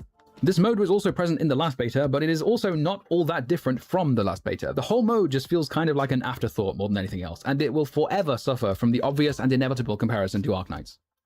There is also what at first appears to be an extraction mode called Etch Space Salvage, in which instead of a timer, you have a derangement meter, which slowly fills up over time and fills faster every time you loot something or fight an enemy, and you'll be forcibly extracted when it's full. The commissions you need to complete aren't anything special, but even then, once they're done, the mode very quickly loses its appeal and becomes boring as fuck because there's no variance between runs. You have a commission, you go in knowing exactly where the loot is and the route you're going to take, you grab, extract, rinse, and repeat. It's an extraction mode in name only. It really begs the question, what is the point of the so-called extract mechanic in the first place? Do they want it to be more akin to an extraction shooter? Okay.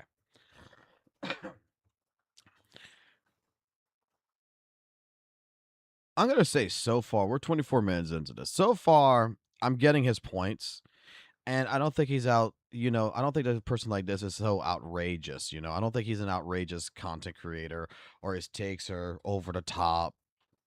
I think he's very well spoken. Okay? But I'm going to be honest with you. I was like this with Weathering Waves. I was like this with Lords of the Fallen. I was like this for Guilty Gear Strive. I was the type of person who used to be a critical person about systems and gaming and how, I didn't like what felt like the casualization of games. And dare I say, with Arknight Enfield, okay, compared to probably what he's played since the first beta to what it is now, the game probably feels considerably more watered down, if you would, more casualized, if you would, compared to what he wants it to be. That's what I'm taking from this. Correct me if I'm wrong. Okay? Yeah, the quote-unquote gitchification, right?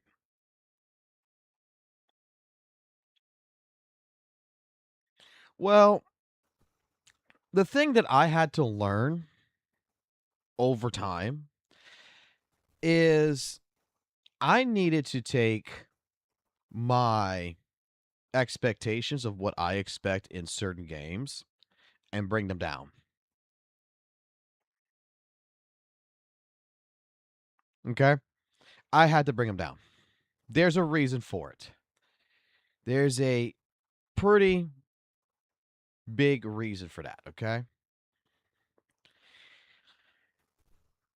Having systems that are overly challenging, having systems that are overly, different, more appealing to players, probably such as himself, such as myself, and stuff like this. Over time, these types of games don't sell. Fighting games, in particular, is a great example for this. Even some soul-like games are great examples of this. Games nowadays, and this is something that I've learned, and like I state this 100 times already. Okay, since if you've been here in the stream since whenever, you've heard me say this. Gamers, and I'm not just talking about gacha players. I'm talking about gamers in general. This includes AAA title fucking games. This includes games outside the gacha network. They don't want to play fucking games. They want to experience the game. And what I mean by this is that nowadays, more and more games are being casualized.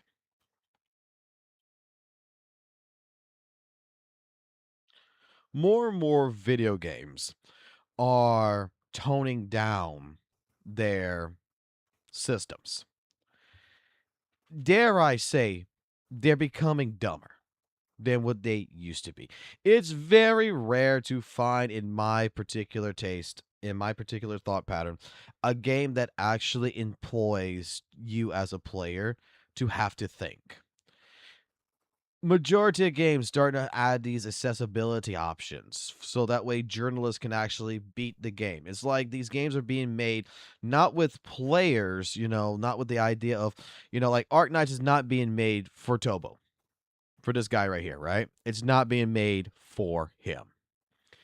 It feels like Arknights is being built for IGN, for media influencers, particularly. And the reason why I say this is that over time, with this new generation of gamers, we see it even like with fucking ZZZ. Dude, the new Shiyu defense is so fucking goddamn easy. You just gotta go press and mash buttons. People are bitching about it. You're getting to the point to where even in Weather and Waves and stuff like this, that doesn't matter how simplistic you make the game, it's never simple enough. In Guilty Gear, in fighting games like Guilty Gear Strive, right? Guilty Gear has been a game that has its Gatling system that was built since the first game and has always been improved on. That always made it to where you had different ways of executing your combinations of combos. To where when Strive came in, it told you, you know what? You know how you used to do those 15 hits, 20 hit combos and really go ahead and, put a lot of time and practice into it? Yeah, those combos don't do fucking damage no more. You want to do 3 hits. 3 hits does more damage than 15 hits. We're getting to a point to where these companies have started recognizing that if they build for the entire genre of casual players, they sell better than if they try to cater to a niche community. And that's the absolute truth. Guilty Gear was a game that, dare I say, when games were releasing, it barely made fucking 100K for a sale, right? But the moment Strive came out and the moment it was a game that was built with anime casual inputs to where your little brother can kick your ass because we made the fucking battle system so fucking easy, the fucking game sold 1 million fucking copies. That's the first time in history for that. And there's been more and more games that's been doing this. Street Fighter has started implementing fucking to where you can still do classic controls, but they're trying to kind of input, you know, hey, we want people to be able to play the game, so we put modern controls, baby. We're getting to the point, like I said, gaming is no longer about catering to a niche audience. It's no longer about the structuring of how the game is supposed to be, what we're designing. It's about what does the fucking audience want and how do we fucking make this shit so fucking brain dead that they like it.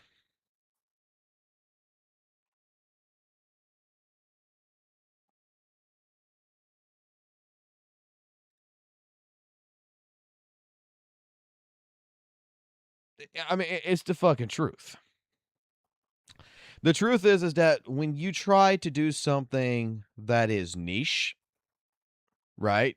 Something that is, dare I say, a lot of people's not going to like, but it's what's going to separate you from the rest. People don't like it, especially if you have to think. Like what he's talking right here about, okay, the combat, and he's right, the combat is pretty fucking stale in Arknights, okay? It's pretty repetitive. There's really no true, like, difference of combat here. There's no difference things like if I want to play this character versus this character in this situation, I want to do this in this situation. It's pretty repetitive, okay? It's like playing fucking Weather and Waves. It's like playing fucking Genshin Impact. It's like playing ZZZ, okay? But here's the thing. When you're talking about introducing more elements that distinguishes the combat, that allows you to basically manipulate it and make it different. When you're talking about how you want, you know, to make it to where enemies, you know, I could freeze the fire, but they block all the melee attacks. When you're talking about how you want the ability to do all these positionings and stuff like this, the mass majority of the actual audience that they're trying to incorporate into Arknights. Arknights, let me put it like this. Arknights Infield does not want Arknight players. We have talked about this with Zenless Zone Zero, with Weather and Waves, with Genshin Impact, with HSR. At the end of the day, Arknights Infield does not want Arknight players. ZZZ, when 2.0 came in, does not want 1.0 players. Genshin does not want 1.0 to 5.0 players when it's at 6.0. You as a person who has started playing these games, whether it's ZZZ, whether it's Genshin, whether it's Arknights here, you have already done your due diligence. You've already funded. You've already put money into it. You've already given the game its praises and stuff like this. You have did your job. They want the new person who does not play this. They want to get new butts in the seat, not old butts in the seat. That is the truth. The best way I can say, like right now with Arknights Infield, with all the betas and everything, what they want to do is they want to capitalize. They want to pull the Weather and Waves community. They want to pull the Genshin community. They want to pull people who are typically playing these games into this. And they want every month the new player to come in. They don't want returning players, right? They love the returning players, but they're not going to cater to the returning players. They want to cater to the new players, because the idea here is that if someone brand new is right now plays Arknights and says, "Dude, I don't like this," and they find out about it, they want to know why that person didn't play it, why you're not playing Arknights. And if that guy says, well, the combat system is just way too complicated for me, they want to change the combat system because they want to get that person's ass in the game to actually spend money. Catering to the casual crowd is what these games are trying to do. And this is happening even in normal fucking games. Dude, back in the day, who's ever played Ninja Gaiden? If you ever played Ninja Gaiden 1, Ninja Gaiden Sigma, Ninja Gaiden 2, right? If you ever played any of these fucking old Ninja Gaiden games, you know how hard those games were, right? You know how fucking immensely fucking a pain in the ass those games were. They were designed with the idea of making you fucking curse, making you rage, and breaking controllers and having to go buy a new one. What happened with Ninja Gaiden 3? I haven't played 4 yet, so I don't know nothing about 4, but I know what happened with Ninja Gaiden 3. They fucking nerfed the shit out of everything in Ninja Gaiden 3. They made Ninja Gaiden 3 easy as fuck. Because, you know what? People are going to buy it more. People are going to like it more if they make it easier. And when the numbers sell and the numbers show you that by making these changes, this is what the community wants, then that's what it is. Like I said when it came down to Guilty Gear, right? I love the Guilty Gear series. I love Guilty Gear X. I love Guilty Gear X. I love Guilty Gear X2. I love Guilty Gear X, XX. I love Guilty Gear Midnight Reloaded, Accent Core. I loved even Guilty Gear 2 Overture. I love Guilty Gear XR. I love Guilty Gear XR Rev. I love Revelator. I loved my Guilty Gear. I do not like Strive because Strive was made for a new audience. They realized that even though I'm buying the game, even though I'm spending the money and all these other people who like the Guilty Gear is going to do it, they realize something. Y'all are not enough. So we need to change what the fuck we're doing to try to entice new players to come in. And the only way you're going to entice a new player to come in is if you put the fucking slop that you like, what he doesn't like, the casualization into the game. And I fought against this, and I stopped fighting against this. I really have. I'm just glad that like ZZZ to a certain extent is still where skill is involved. To where skill is involved in the end game. And I could praise that. At least ZZZ, while it is still casualizing things, while it's making the new bosses much easier than the older bosses, while it is changing things to be more casual friendly, it's still trying to incorporate this section where while the casual can still clear, it's still trying to incorporate this one section where the actual skill player is still, able to outshine.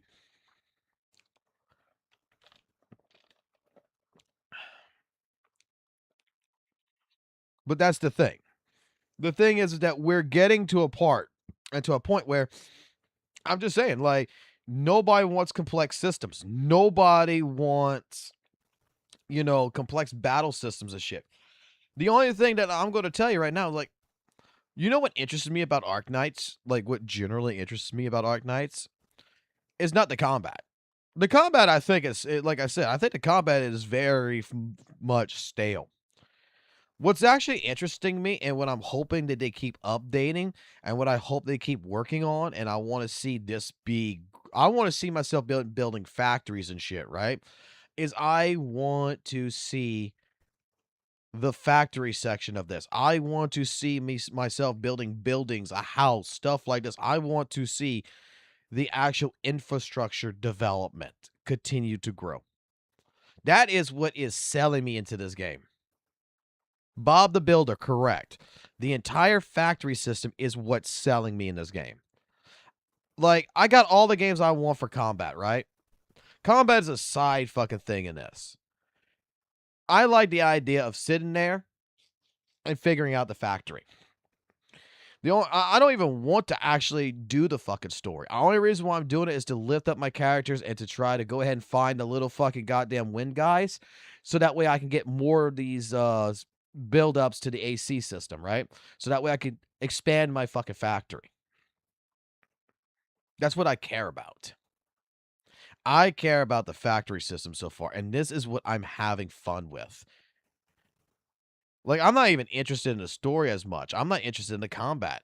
I am interested in the factory. But let me let him go. Or is the extract just a gimmick to encourage a more speedrun adjacent approach? Both of these can work, but the catch is, this is not an endgame mode. This is a periodic farm with rewards behind it. Hypergriff really needs to consider what the audience they've deliberately cultivated will want out of a mode they have to farm every so often. We can examine both ideas, the extraction shooter and the speedrun approach.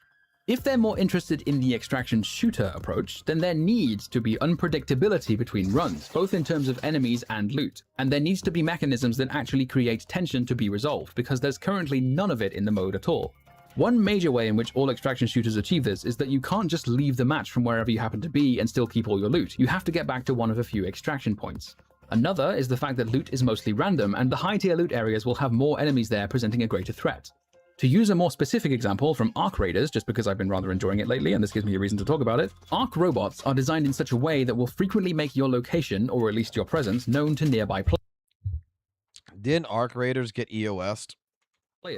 A snitch, for example, will not attack you and is easy to kill, but if you don't kill it fast enough, it summons 3 more dangerous robots to your location. When a Rocketeer is aggroed, it knows the location of every player in a certain radius, so you can use that to your advantage and try to force a PvP encounter. A Leaper will jump so high and far that it will pinpoint your location to pretty much everyone above ground. When any Arc Robot reveals an enemy's location, you can decide whether or not to push and loot those players based on those cues. That unpredictability of enemies and on-the-fly decision-making and getting back to the extract safely all coming together, creating and resolving tension, is what makes Arc Raiders fun. Edge Space Salvage has zero tension whatsoever. First of all, you don't need to get back to a specific extraction point, you just leave from the pause menu, and even if it forcibly extracts you, it's literally impossible to lose any of your items, which you could argue is fine in this context of it being a periodic farm, but there's also the fact that all enemies spawn in exactly the same place every time, and the fact that you can just run past enemies right next to them and they'll just say, huh, what was that? So they don't pose any threat whatsoever, and because it's purely PvE, it means there's no tension in looting a given area because it's always safe to do so. And all loot is deterministic, so you know exactly where to go to complete commissions, meaning there's no decisions to be made about where to go to look for loot, no decisions to be made about whether to fight some enemies you come across, or anything remotely interesting whatsoever. If they want to go with the other approach though, something more speedrun adjacent, then there needs to be a far greater reward for challenging platforming and challenging combat. There is merit in looking to Metroidvanias for inspiration, given they often have a community of players who, upon completion of the game, will go back for a second run, but with the knowledge of certain helpful items in a particular spot, or secret passages, or platform skips and stuff like that. So thinking of it more like a Metroidvania could be helpful. Edge Space Salvage isn't really structured in a way that would allow for that kind of replayability because Enfield's platforming doesn't have nearly enough depth to allow for that kind of optimization, and you can't bring your own ziplines into the mode. There are only the pre-placed ones you unlock as you go. If we could bring our own ziplines for further optimization, or perhaps if there were mode-exclusive AIC constructs like jump pads and movement speed boosters, that alone would make it somewhat more interesting because, much like the ziplines in normal exploration, doing the automation and optimization yourself is what makes automation gameplay fun and engaging. So, what you're saying is, when the automation is done for you, it's no longer a fun activity and it instead just becomes a convenience feature? That's right, Paimon. And if the convenience feature is there before the game is even released, then the satisfaction of gaining that convenience is lost because it's already the default state of gameplay. Right again. So, if the automation gameplay were to do the automation for you before you even had the chance to do it, it's no longer just for convenience, but actively diminishing the gameplay experience. You're very good at this, Paimon. Wow, yippee! The more fundamental issue, though, is that while I trust Hypergriff to experiment with their gameplay, experimenting on it both in this beta with Edge Space Salvage and the last beta with Algorithmic Memories has led to very unfulfilling gameplay experiences. It sort of feels like we're searching for depth by splashing in puddles. It makes me somewhat concerned for future game modes if the two that we've already seen are this shallow and unfulfilling. I'm not going to talk too much about the gacha system because it's been done to death and there's not much I can add, but just briefly, all the stuff about the guarantee not carrying over and the dossier at 60 pulls and 50-50 at 80 pulls, 10 pulls being wasted and just doing single pulls instead so you don't waste any. I don't give a shit about any of that. It's not important. What I do give a shit about is their decision to make all 6-star characters limited. If you're coming from the mainstream gacha games, you may not care because you're used to this, but that's exactly why it pisses me off so much. Every banner being limited feels fucking miserable. I'm coming to Arknight's Enfield from Arknights, in which guarantees also do not carry over, but most banners will add the rate up 6 stars to the standard pool afterwards. And the occasional limited banners it does have every few months all have known rerun dates because there are 4 prescribed windows every year for limited banners. You're not just waiting around for them to announce a rerun of a limited character you like because you know exactly when that next rerun will be, that being in 1 year. Not the case in Enfield. They saw what the other mainstream gachas were getting away with and decided to cash in on the blatant greed. If they just kept the same system as the last beta, I would be sat here defending it, but having limited characters is precisely what legitimizes all the other complaints the community at large has. I wish I could say to people don't reward such greedy behavior by spending money on this game, but then again, gacha gamers are the kinds of people who will complain about predatory gacha systems that extract as much money as possible from their players and then immediately go to war over the mobile-only revenue charts. It absolutely beggars belief. He's right. Now, there will be people who defend limited characters and say it's because it needs to make fuck tons of money, or it can't be allowed to fail because they spend so much money on it, or other such things uttered only by people who like watching other men fuck their wife. But even though these are stupid things to say, at the very least I understand why they say it, because free-to-play games need to be monetized somehow, and they've been led to believe that anything less than insatiable greed will mean end of service, even though that's demonstrably not the case. But as we begin to discuss story, and don't worry, there will be clear warnings for spoilers, we must make one thing very clear, similarly regarding something people have largely come to expect of the medium. The early story of gacha games does not have to be bad. It is bizarre that so many people in this space are routinely willing to sit through 20 or 30 hours, maybe more, of absolutely awful, soulless, patronizing storytelling just because they've come to expect it from gacha games. It gets good after 30 hours is not a compliment, it is a damning indictment. Are we clear on that? Yes? Excellent, let's continue. Now, Enfield's story presentation is very good. Remember, presentation and writing are separate disciplines. One can be good without the other, and the other being good does not imply the other is good, just so we're clear on that. I have no complaints about the presentation.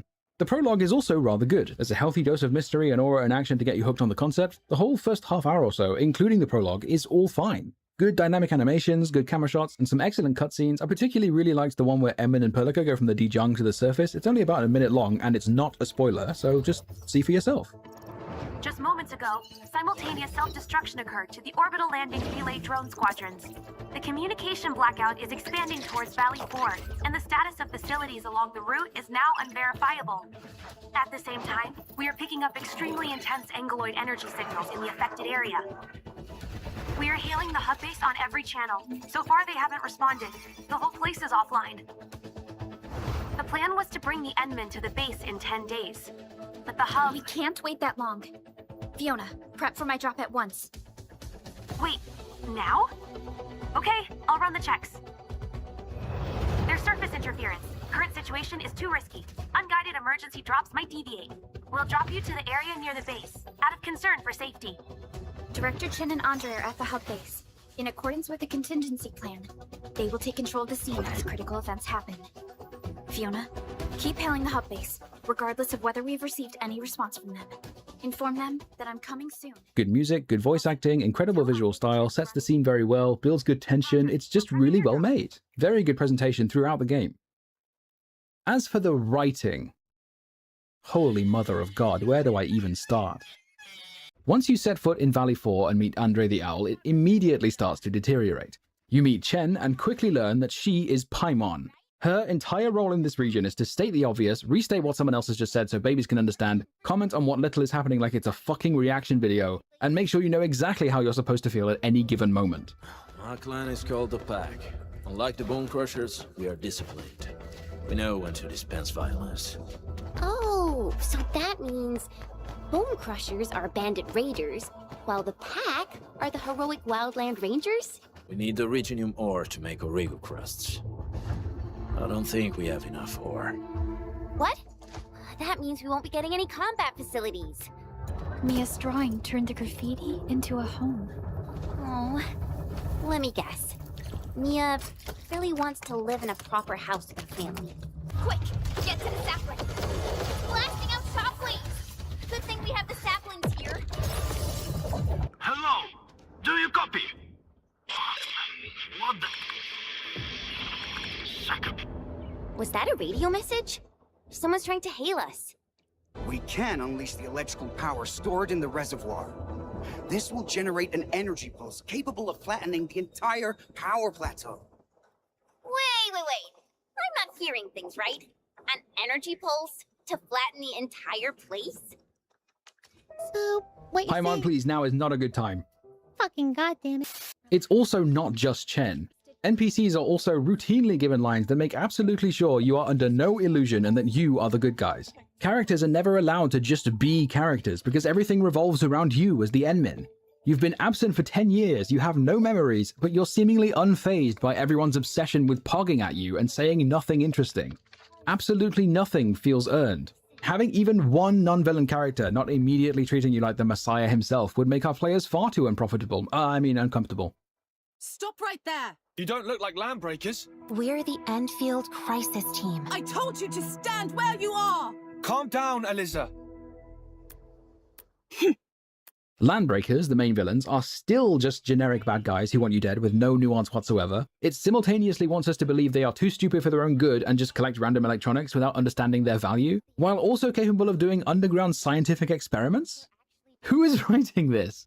But all of Enfield's writing flaws are perhaps best illustrated by the events of the Power Plateau. Like I said, just as a courtesy, this is a very minor spoiler.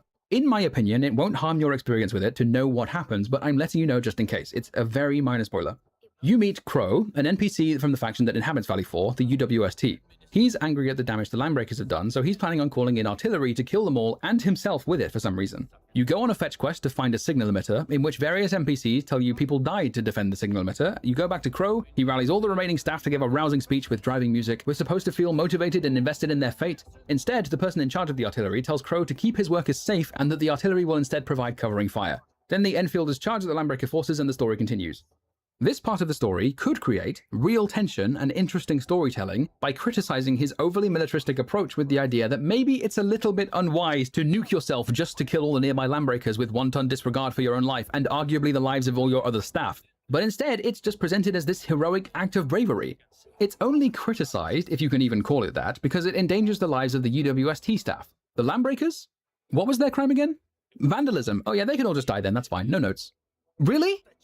We're not going to get any kind of internal conflict or moral dilemma? Nothing to treat the Landbreakers as people with their own life experiences in spite of their destructive or criminal behavior? Again, there is absolutely zero interesting writing or nuance with the Landbreakers. They exist solely because it's convenient for the narrative to have bad guys in it. And we're not even given any reason to care about Crow. Has he been accompanying us for a while and aiding us in our trek up to the power plant? Did we get an internal monologue giving a window into his worldview, or some core memory that shaped his militarism, or some kind of personal moment that gives me a reason to care? No, we met him 15 minutes ago maybe, and we know very little about him. We got here, we completed a fetch quest for a signal emitter because it was required of us to proceed, and then hear his speech. There is no emotional investment to justify the payoff, no tension to be resolved to make the player feel some kind of emotional catharsis. It just tells you how to feel and expects you to clap. Nothing is earned. It is entirely surface level. Everything in Valley 4 is completely and utterly vapid and pedestrian. However, you may have noticed that I've been referring to Valley 4 specifically. What then of the next region, Wuling? Thankfully, most of Wuling is a night and day difference, but there is one critical issue that remains consistent that I will point out in a moment. To start off, it introduces you to Ardashir, who is significantly more interesting than any other NPC up to that point, and sows just enough seeds of mystery and curiosity to keep you interested in the overarching narrative. You meet Tang Tang, who is comfortably the best character in the entire story so far. She's charming, she's fun, she's full of personality, and she improves every scene she's in. Chen is released from her Paimonian shackles and is finally allowed to just be a character and just be the goofball she is. Perlica is allowed to express the exasperation of a beleaguered chaperone. The expressive animations and cinematography are exceptional. The start of Wuling is a genuinely fun and enjoyable experience. The writers for this part clearly have their shit together, and it made me way more hopeful for the rest of the story. Except, it eventually became clear the reason this part of the story is so much better is because it's one of the only parts of the entire beta story that just lets characters be characters. We then meet Zhuang Fangyi in Wuling City. Again, like I said, just as a courtesy, very minor spoiler here, but again, I don't think it will harm your experience to know it. She makes it very clear that she and the Enmin have history and we left an impression on them. Enmin was present in Wuling 10 years prior and clearly said or did things that she holds dear even 10 years later. There comes a point where Perlica and Chen are encouraged to go elsewhere to do something unrelated, and you spend some time walking around with her as she tells you what she's been up to. You are interrupted by someone who informs her of a problem elsewhere in the city, so she grabs your hand and drags you all the way there without letting go. After fixing it, you both see Wuling City together as she talks about the way things were and the way things are now before watching a celebratory drone show before walking back to her office. This very obviously reads like a date scene. Let's just say, for the sake of argument, that the Enmin is male and was romantically involved with Zhuang Fangyi, but the amnesia means we've forgotten all that. In spite of the amnesia, we know we have history with her, and we know she holds our past words and actions dear. Since the writing for Wuling has been significantly better up to this point, this premise could make for a genuinely compelling romantic subplot. So, how do we feel about this as the Enmin? Do we ever question her assertion that we played a significant role in her life before? Do we feel some unease at how familiar she feels? Some unsettled sense that something like this may have happened before? Do we feel some level of sadness that we won't be able to meet her expectations? No. You are completely unfazed because you're the Enmin and you're special, so it's only natural that you would be on a date with an ultra-powerful hot woman who protects the entire city. Wow, Enmin, you're so hot and sexy and funny and cool, and I want to jump cliff happy again. Hey, look, see? The hot lady with big boobs is holding your hand. Look, we'll even move the camera down a little bit to remind you that she has big boobs. Please give us money to pull for the big boob lady who's taking you on a date. Are you convinced that she likes you yet? Or do we need to make it even more obnoxious because your perception of what good art is has been so irreversibly warped by all the dog shit isekai animes you wasted your teen years binge watching, so now you merely exist ethered to the bank accounts of gacha game developers? Griff GPT, generate a character with no redeeming qualities whatsoever besides giving me an erection so I can come for the 17th time. But what riles me up the most is that in the process of babying the player like this, it blatantly spits in the face of the years of world building with Arknights and Eripathy. Listen to these two conversations, one from the tech test and one from the final beta. Don't worry about things like character models or voice acting or anything like that. Just try to gauge what they're trying to be. The difference will become immediately obvious. We really can't thank you enough for saving Jenny. I'm heading back to the camp. Hope things work out for you. What is it? Ginny's neuropathy is extremely severe. This may sound cruel, but she's dying. Many of her vital organs have succumbed to late-stage crystallization. I've seen too many cases, and a cursory examination was enough for me to reach this conclusion. But I thought the suppressants that you gave her worked. The suppressants worked, but only just. At her current stage of neuropathy, it would only relieve her pain and symptoms, but it can't reverse organ failures that have already begun. Continue our work. That's exactly it. We're not the only ones who have to face this. Those who came before us struggled as well, but we slowly learned that treating the sick is an endless task.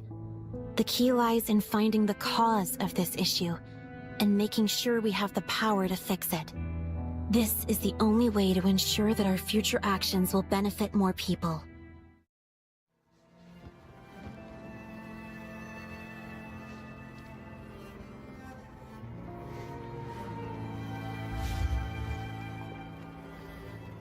Thank you. Thank you so much. I was worried sick about my sis. I'm sorry, I just had an emergency there for a second.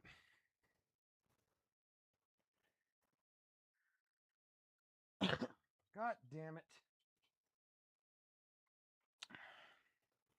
Sorry, I wasn't here. An emergency just came through and I just had to leave for a second.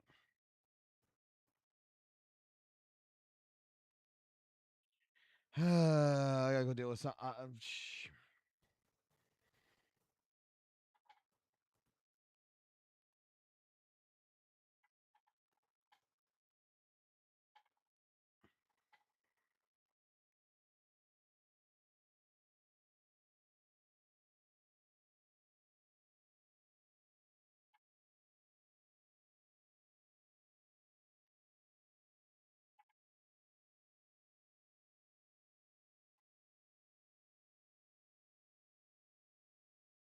No,